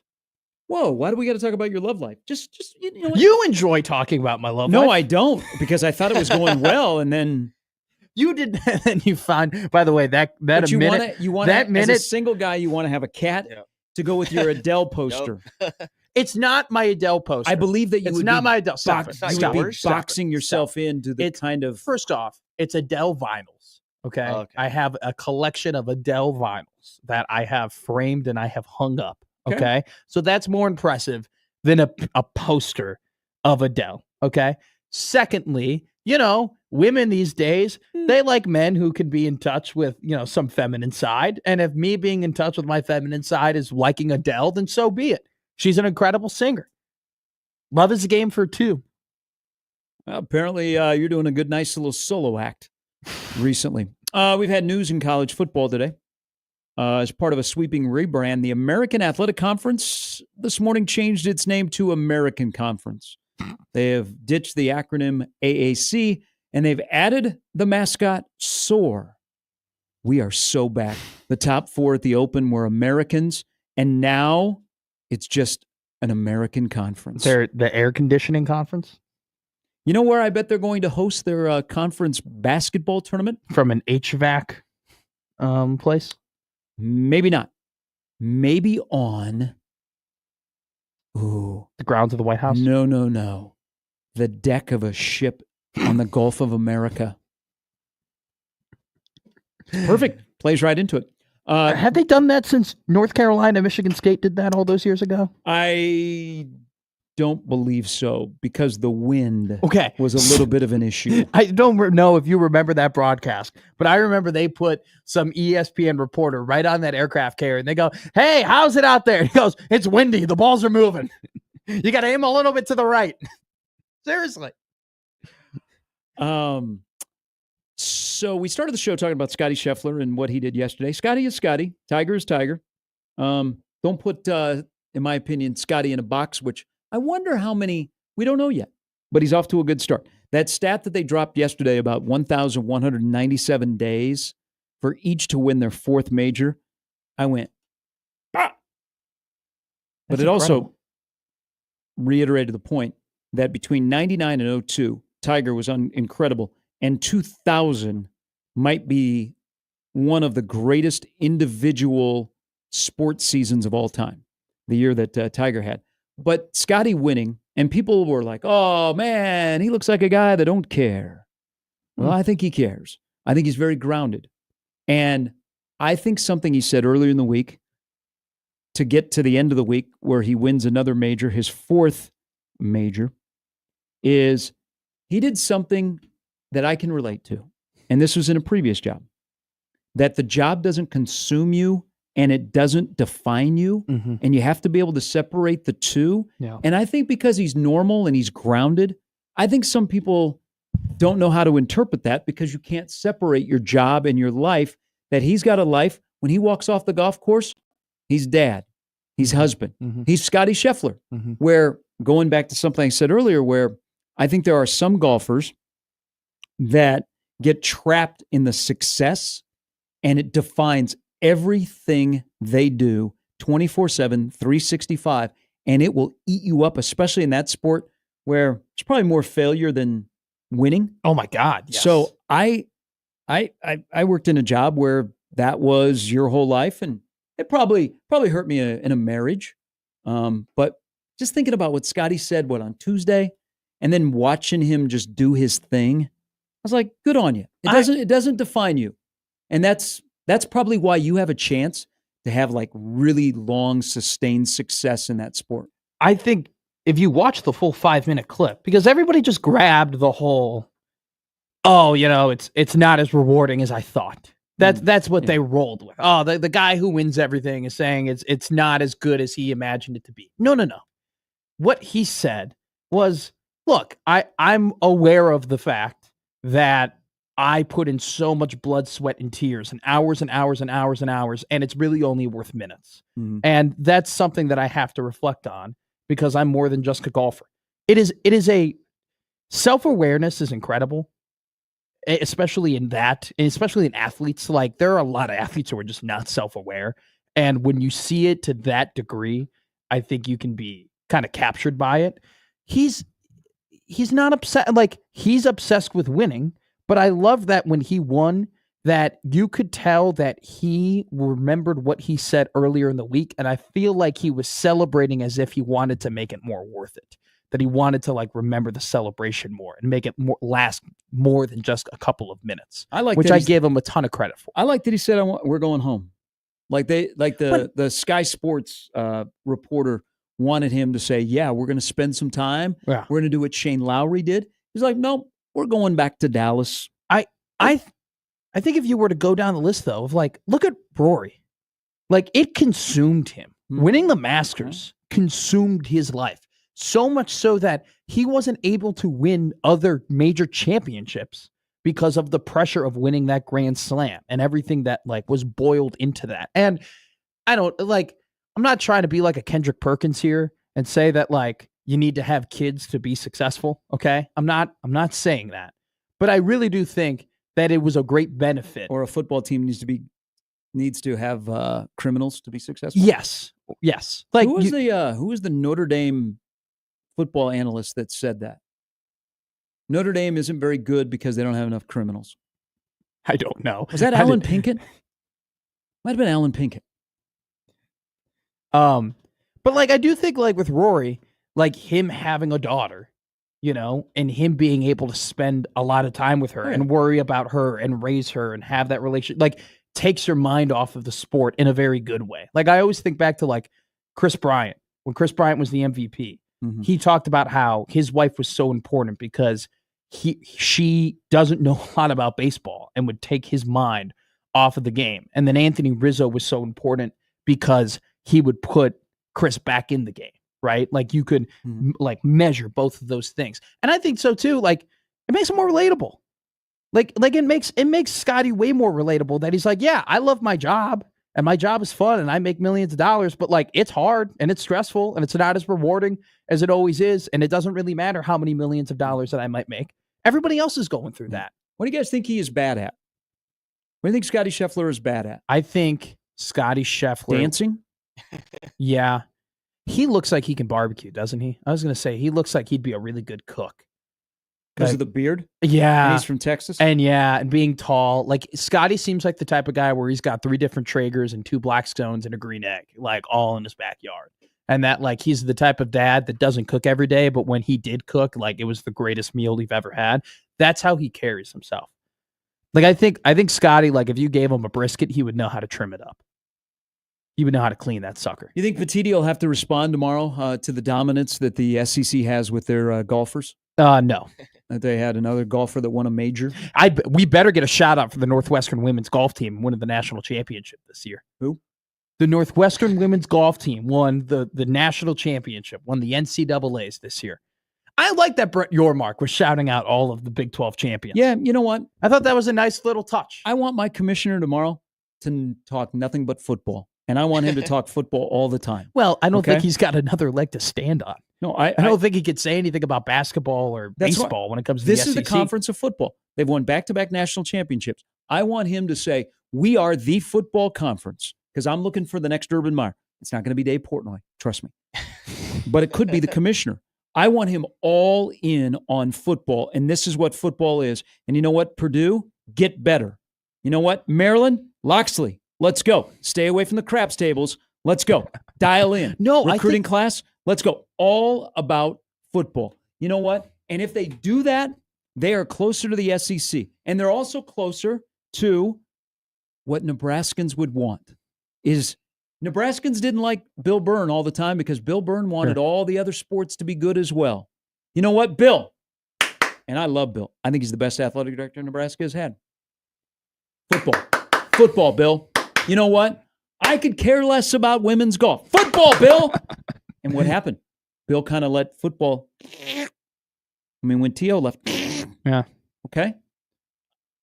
But Nebraskans joined the Big Ten and they're like, you know what? We got this great volleyball program. We got this baseball program. We're going to dominate. We're going to do all this, which is still wild that the first year Nebraska was going to be in the Big Ten, that the entire media said, hell yeah. And Nebraska was the preseason favorite in 2011. But I won't, because Nebraskans just want football. Okay. Yeah. We'll dabble with some basketball, and we like all of our other sports being really, really good. But football is what we wake up and go to bed with. All right? And I want my commissioner of this league, football. We want 18 teams that are going to gobble up 12 playoff spots. Let's go break. You don't think that'd be a good interview with Mike Loxley, like sweating out a 125 high-low at the table, rolling the numbers? Mike, you're on the hot seat. Yeah. Talk about hot seat. I got to get this 8 right here. Can we go? Actually, we'll go hard 6. Hard 6. Mama needs a new linebacker. Mike, how'd you get that new DN? What do you think? I'm doing it right now. But that's what Nebraska has always wanted. Football. And the Big Ten, when you're not very good at football, you're like, hey, Petiti, can you talk about volleyball? All right. Volleyball day in Nebraska. Big deal. Drew more than we had for a football game. But now it's shifting of football. You know what? Izzo, don't care. All right? Because you can't spell football. IZZO is not in it. Football. That's why I hope tomorrow, like Petiti comes out swinging. He probably won't. And this is a pipe dream because I want the Big Ten to stop acting like the Big Ten. I want the Big Ten to say, buddy, we are back-to-back national champions. Game on. Well, I think also, too, I would love it for Petiti to reference how important this season is for the Big Ten in football in general. Because if you win a 3rd national championship in a row, you go 1, 2, 3, back-to-back, and you do it in a way, too, where you have 2 teams in the semifinals, and you win it over an SEC team. What is the SEC going to say? There is no ESPN metric. There's no strength of schedule. There's no FPI. There's no pamphlet that the SEC can hand out and say, hey, we're a better football conference than the Big Ten if the Big Ten wins another national championship this year. I would love for Petiti to address that again and be like, we won it the last 2 years, and we know that we are in great position to do it again. And we are going to fully establish that we are the conference of football. And the SEC, and Sankey didn't really say it because he did a really good job of propping up the conference, and I don't think he wanted to put any pressure on, just the programs and teams. But Sankey knows that if they win the national title this year, that if an SEC team wins it all, he can go back to that conference next year and say, hey, what did we tell you? What did he tell you? You guys finally read the pamphlets. You finally listened to us. You finally gave us an opportunity. We've been this good for this entire time, and you fell into the pipe dream that was the Big Ten. No, we've been here. We've been doing it. We're still the SEC. We're still not only a football conference, we're an everything conference. It's great if, tomorrow he goes, you know what? It's great that Indiana did what they did last year. And we like that they're in a good spot and they made a really good hire and they're investing in their program. And I like what's going on in Champaign. But, hey, Nebraska and USC, you're in this conference for a reason. You bring eyeballs. Your helmets. Yeah. Get better. He won't. He won't. But call out teams. That's what Urban Meyer did when he came from the SEC. He looked at the Big Ten and he said, get better. This is how we have to recruit. And some people are like, whoa. We just want to go to the parade on January 1. We don't want to play in the game. And he's like, I don't want to play in that game either. I want to play for a crystal ball. And he pushed the limits of this being a football conference. We haven't had Urban for a while, but the league has had some great success. We might need that push. And that push so that everybody is like, okay, if I'm going to go to bat for 4 automatic qualifiers, they damn well better be 4 teams that have a real shot to win the national title. Break. I think that push is from Oregon. I think that's where that push is coming from. Because for a very long time, it was just Ohio State. Where did that guy come from? The SEC. Mm-hmm. And I think that now where'd the guy at Penn State come from? The SEC. Where did Bielema come before he came back to the Big Ten?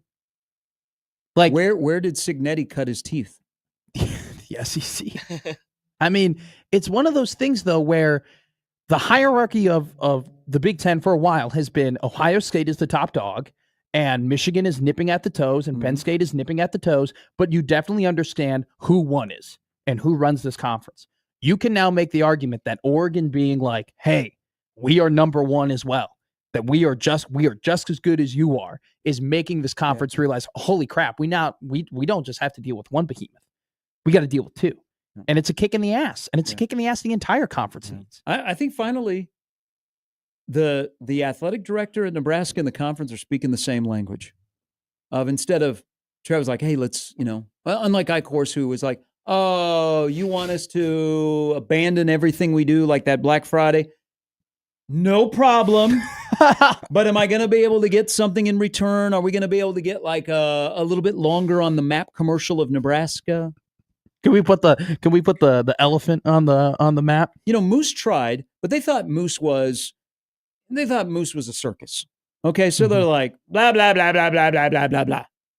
Now you get a guy like Dannon in there who stopped off at a Big Ten school before he got here, kind of. And he's talking football, because football opens the door to everything else. And the conference is starting to talk more that way. So the guy in the power chair in Lincoln and the guy that runs the league are like speaking the same language for the first time in a while since Nebraska's really been in this league. Now, the caveat is the team that you're talking about that lives in Lincoln, now it's time for them to uphold their end of the bargain. I think with Dannon has made it very clear who butters the bread. He goes, hey, football makes more money than all of these other sports. Football is way more popular than all these other sports. We are going to give football every single thing they possibly need. Hey, football is going to have red. No other sport on campus is going to have red because it's all about football. Football is going to be all red. Other sports, you better look at gray. You better look at black. I don't think he's doing that. I think golf is still wearing red polos, I think, and they slapped a Herbie on the Husker, basketball court. So they got that as well. Hey, Dannon likes Herbie and he likes red. He's really in tune with this fan base. I wouldn't go all in on the Herbie thing. I think that is open to debate. That he likes Herbie? We've put things on Herbie or Herbie on things now. Yeah, he succumbed to pressure. I like Herbie. But we haven't had enough of those. Basketball Herbie is different from golf Herbie, little frumpy Herbie guy that represents on Saturdays. He's not frumpy. He's actually a little bit bigger than the old one, and he's a little bit he's built like a farmer. There aren't more people who like that Herbie than you do. People did not like buff Herbie who was going to the gym every week. When I slide into my bib overalls, I like tightness. I don't like to have some flapping going on. I don't like to have open. Okay? When I put on the bib overalls, I want them to be snug. You don't like flappers? I don't like space. I like tightness. You're like my wife when she gets in space. You're lost. It's a John Gruden quote. It's a good one. It's one of my favorites. Do you want Petiti to just have the roast of the century on Big Ten teams? No, he really doesn't. He just needs to speak facts. Imagine if Michael. He's in a great spot, man. The Big Ten is in a great spot. Michigan State. You used to be a football school, then you became a basketball school. Now you can't be a football school anymore. Boom, roasted. Purdue, you still have the same running back you've had for the last 7 years, and you still can't win games. Boom, roasted. Hey, you teams that are at the bottom of the Big Ten, you're a football school. Stay there. You know what? The rest of us are going to play big-time, big boy football. If I'm going to go to bat for automatic qualifiers, we got to do our work. We got to have more than 9 teams be legitimately serious about football and actually building something. I think you could name 10 teams that they have made serious decisions and serious hires and are moving in a really good direction. Maybe 12. All right, couple of things here quickly before the break about the NFL. Will Levis is going to undergo season-ending shoulder surgery. I wonder if that means that Cam Ward will be the starting quarterback in Tennessee. Yeah, I think his odds really opened up there. Oh, you got to look at. Oh no, is there a lot of Gia? Week 8, Steelers, Packers, Sunday Night Football. The Steelers have just revealed their 1933 throwbacks. Not bad. They look pretty good. Is it just a lot of yellow and black? Looks good. I like it. It's better than the one Bumblebee throwback that they had. This one actually looks pretty good. You remember that back in 33? Yeah, all the way back. All right, we'll take a break. We'll come back. More of Gary and Matt with Jake in today on 1620 The Zone.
All right, God bless your X timeline this morning. It'll be inundated with Will Levis missing the 25 season. Drafted a quarterback, number 1. Did the Tennessee Titans. Now Will Levis' season is over before it started. Welcome to the Cam Ward era in Nashville, Tennessee. I first off, there are way too many NFL reporters.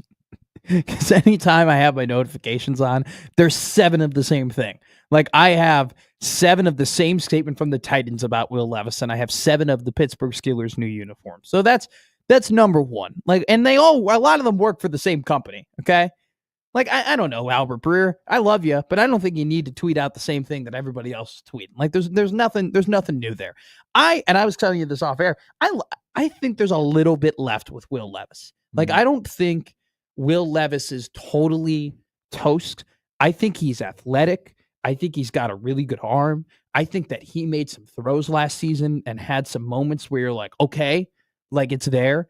He's just an incredible, like, he was a raw guy out of Kentucky, and they did not have the infrastructure to allow him to come in and, like, really sit for a year and, like, learn how to be quicker, learn how to process quicker, learn how to, have better footwork and whatnot, and have the finer points of quarterbacking. Like, I was worried sick about Drake May and the situation he was in New England, because I thought that might be a situation that would ruin him because of kind of what happened to Will Levis.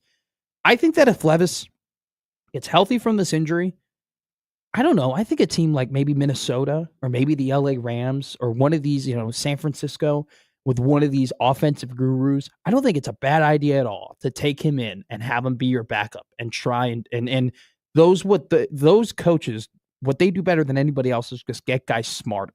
I think it'd be a really interesting decision if that's where his next step took. Small world. Dane Key played with Will Levis at Kentucky. Was that? I'll be interested to hear him when he makes it through the season, when somebody inevitably will ask him about comparisons between an NFL quarterback and the guy that is throwing him passes for his 1 year in Lincoln.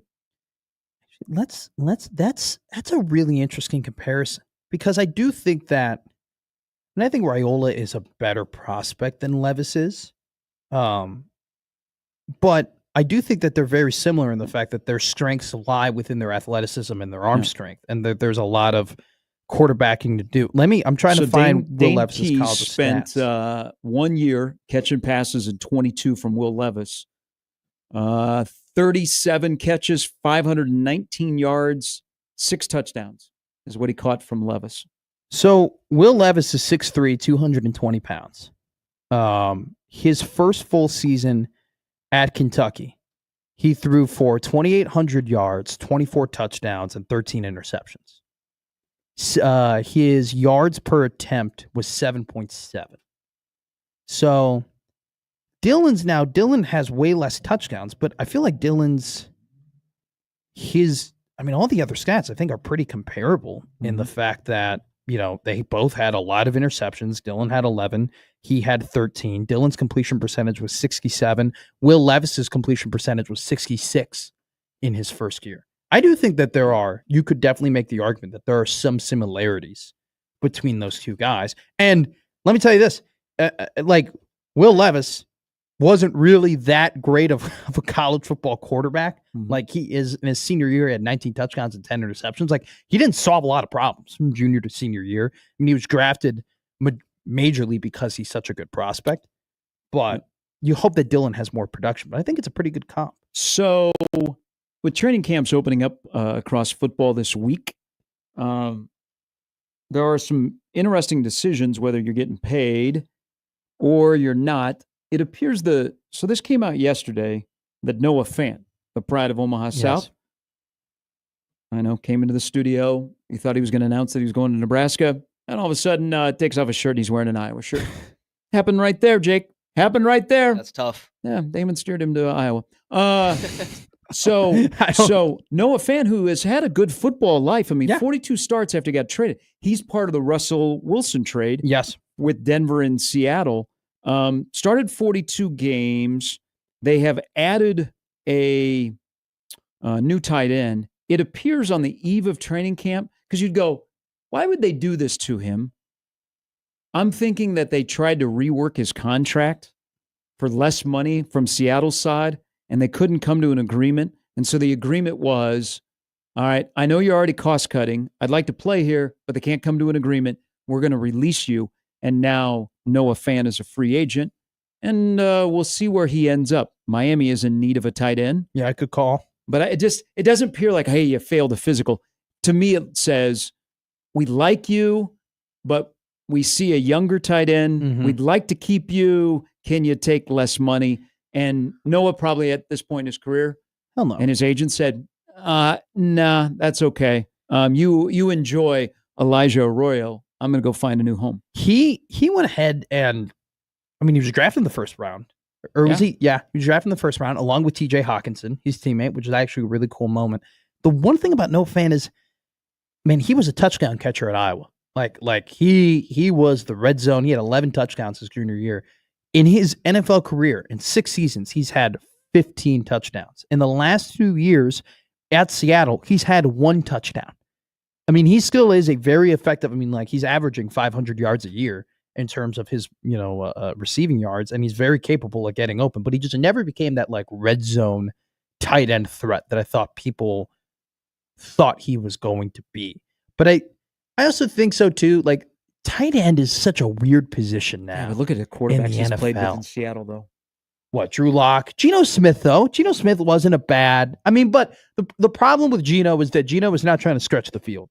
Geno is making the 7-yard outs, and he's doing the quick slants. And it's like, he's also not the greatest, red zone guy either. Like, I think that Noah Fant is incredibly capable, and he will be a very solid second, tight end, maybe even a starting tight end, maybe on not so big of a contender. But I think you can make the argument that there are very few positions that have evolved like the tight end position has in the NFL over the last couple of years, because there are so many different. You still need that blocking They have aspect. a tight end university now. It's so big. But you still have that blocking aspect that is so necessary, and especially now in this day and age of the NFL where the run game is kind of coming back, you need 2 tight ends. Like, the best offenses have 2 tight ends that are consistently going, like, rolling out there. But at the same time, they're allowed to be way more creative.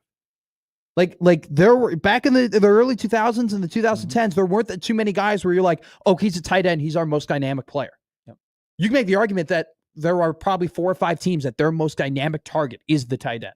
Their most important target is the tight end. Brian says, he goes, how would you like to be facing Noah Fant with Joe Burrow throwing in the football? I think that'd be a great pick. Said Bengals fan here. I'm glad that they re-signed Gesicki.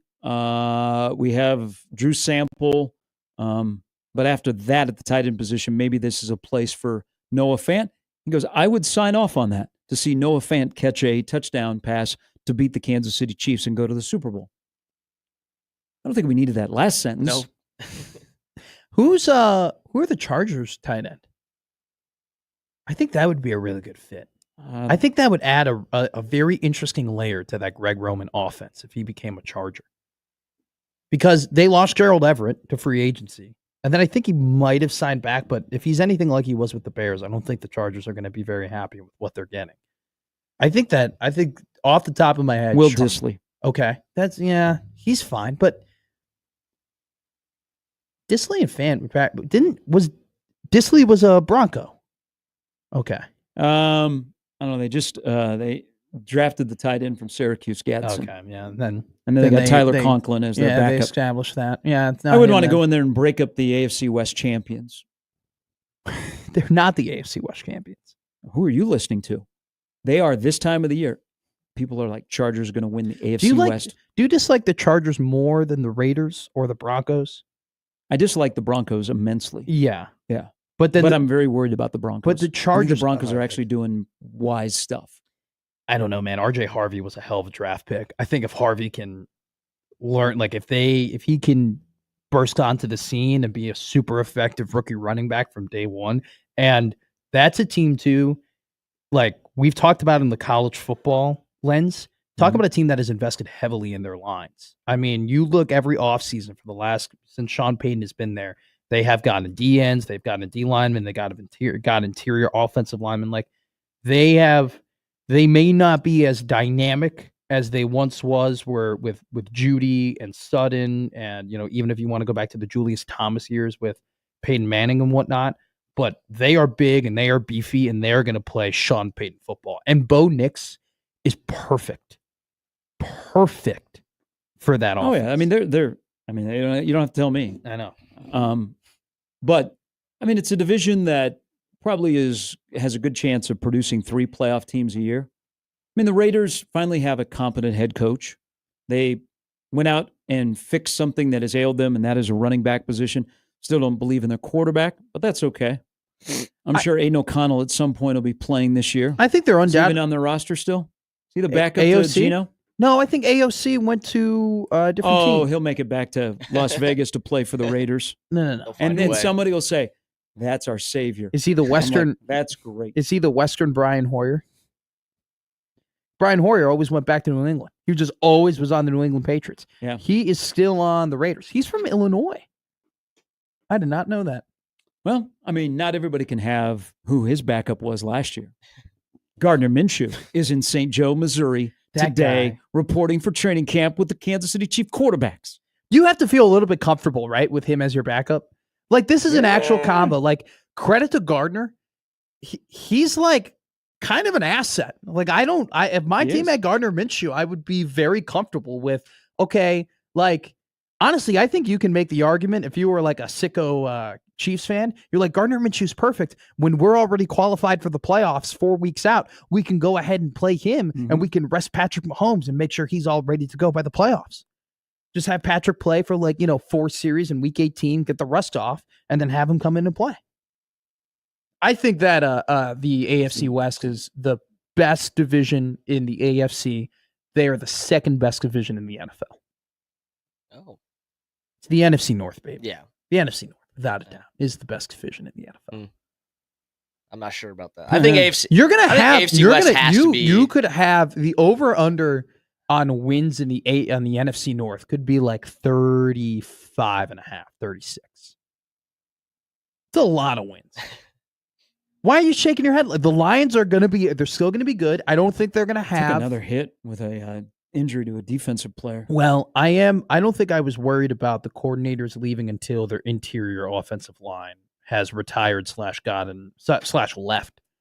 Like Ziegler's gone, Ragnow's gone. That's going to be tough. But they still have the best weapons in the entirety of the NFL. Like, it is so hard to screw up that offense. I think the AFC North might have something to say. I think the AFC North is, but like, if the Bengals don't have Trey Hendrickson, I don't have any faith in that team. Now, if the Bengals do have Trey Hendrickson, I would make a bet on the Bengals to make the Super Bowl. Because that's how good they played at the end of the year. And they figured some things out. And Joe Burrow, if you want to go and look at the second half stats of the season, was by far the best quarterback in the NFL in the second half of the year. It wasn't even a question.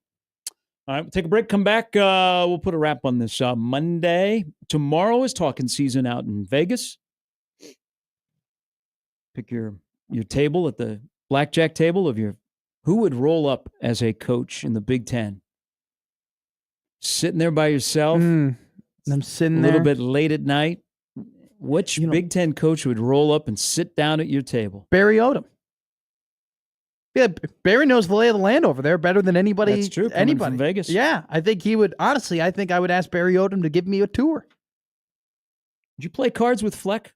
God, no. He'd kill me. You know, he's a shark. He's got to be a great poker player.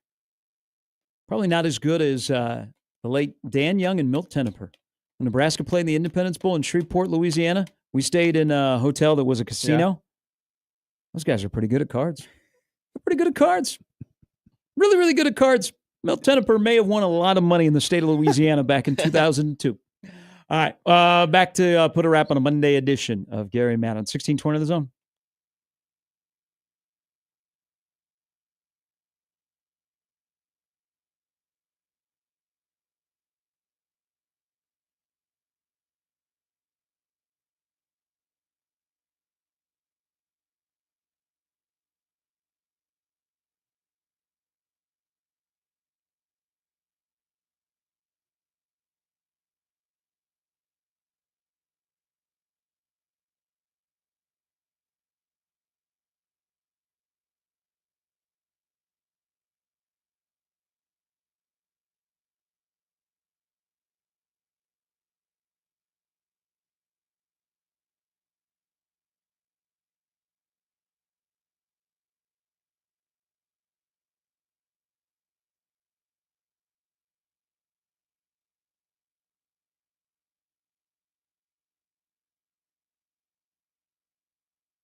All right, coming up on the show tomorrow, we'll talk to some of the fellas that are out in Vegas ahead of when Nebraska speaks again.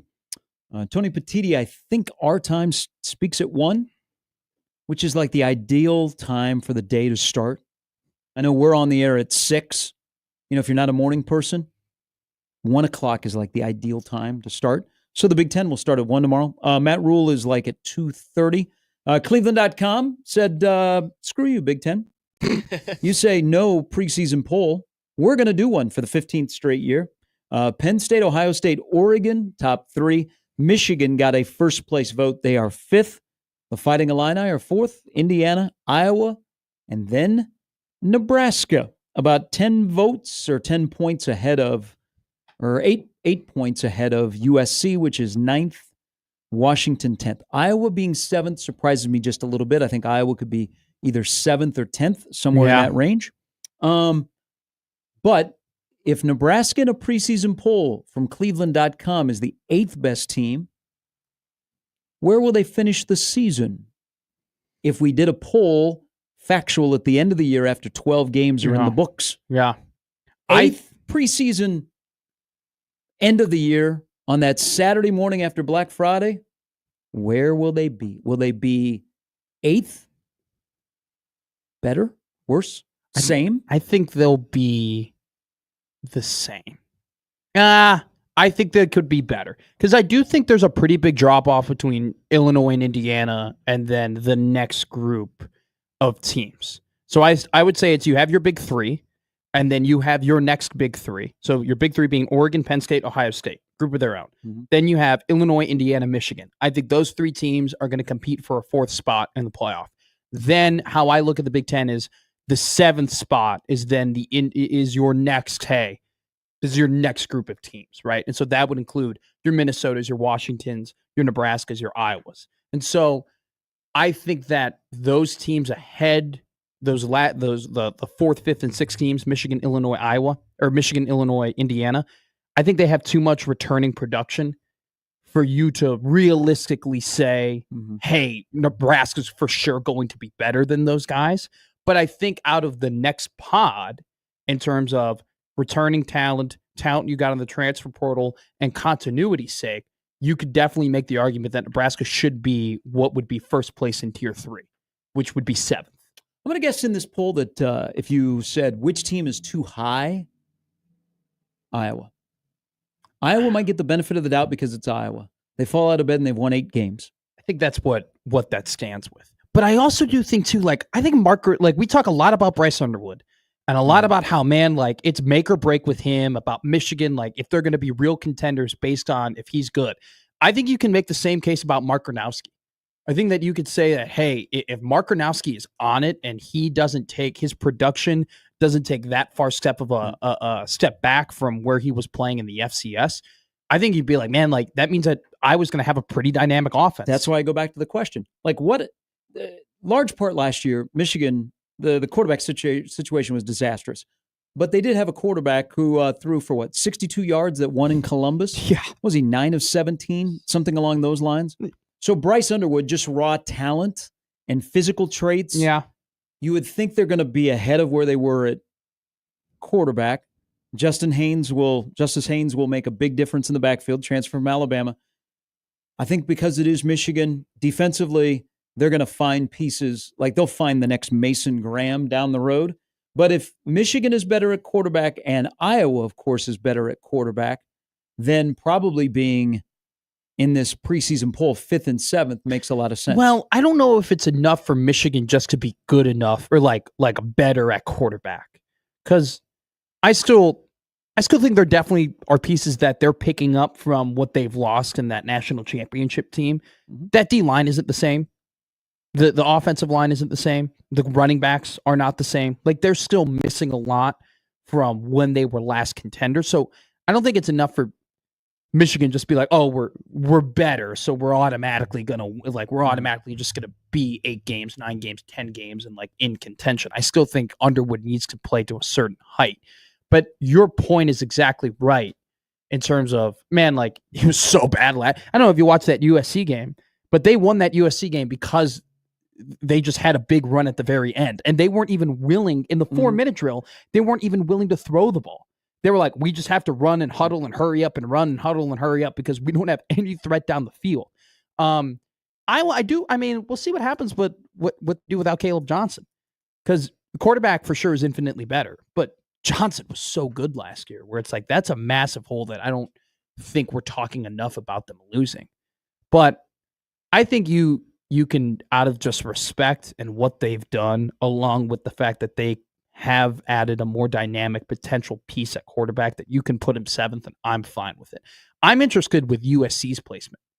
I thought that USC could have been a team in that 7th spot, and that maybe people be like, oh, okay, they're optimistic, or maybe they're too high on USC.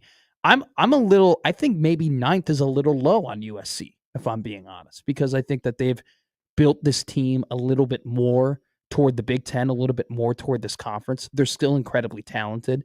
I think that having a year, like, they had to adjust greatly, and they shouldn't have lost the Michigan game, and they shouldn't have lost the Minnesota game. And those were 2 games that I think that they've learned from. So that. they've lost the Penn State game? No, I'm not. I mean, all of those with a different quarterback. Yeah. So Maeva comes in at the end of the year. USC always comes back down to the defense. That's the Lincoln Riley thing. Lincoln Riley can coach offense. I mean, his great teams at Oklahoma, offensively, you never worried about him. No. I mean, look at the run of Heisman Trophy quarterbacks. What has been the problem under Lincoln Riley? Defense. He's searching. Seems like they have a new coordinator every year or new position coaches. Rob Ryan actually may make a difference. Because the other thing about, like, the heydays of USC under Pete Carroll, now they had some dudes on the defensive line, but they had some dudes at linebacker. And if Rob Ryan is there and he's coaching your linebackers, and that's the fix to at least give you a competent defense that can allow you to score points when you got Maeva throwing to Lane, you got some hope. But I think they're exactly where I would have them in the preseason. I think for me, what USC has been missing is just, like you said, a competent defense, but also game management as well. Like, in the Big Ten, when you get to the 4th quarter, you need the running back in order to drain the clock. And you need to be able to kind of drain the clock, drain the other team, wear them down a bit, like put yourself, like win the field positioning battle, give yourselves like more opportunities like at the end to make it easier to get a field goal to win the game or whatever. USC they've never played that style of football before. They did not understand what that was. And I think, funny enough, UCLA did a better job adjusting to that than SC did. Well, I think that UCLA at the end of the year, they were beating teams that were more like, we're Big Ten teams, right? That they were playing closer to what you would think is Big Ten football as opposed to what USC was doing. And which is why they had, the late season success that they did. But I think USC is, that's 7, 8, 9. Honestly, you could jumble Iowa, Nebraska, and USC. You could throw it around and be whatever, and I don't think I would really have a problem with it. And that's two of the games of the month of November. Not bad. Somebody knew what they were doing in the scheduling office of the Big Ten. All right, more on the Big Ten Media Days tomorrow that begin in Las Vegas. It's a 3-day run, just a 3-day show for Wayne Newton because he's up there in age. Wayne Newton, got him? Familiar with Wayne Newton? Makes sense. Is Carrot Top? Okay. Okay, so now we're talking. I know who Carrot Top is. Okay. Is Wayne Newton Carrot Top? Just Google them and then give us a scouting report tomorrow when we reconvene. Jake, thank you. Yep, thank you. All right, crossover's coming up next on the morning before the Cubs sweep the Royals in 3 at Wrigley beginning tonight. And they leave Seth Lugo behind after he pitches on Wednesday. Hopefully. Really hopefully. We'll talk to you tomorrow at 6 with more of Gary and Matt on 1620 The Zone.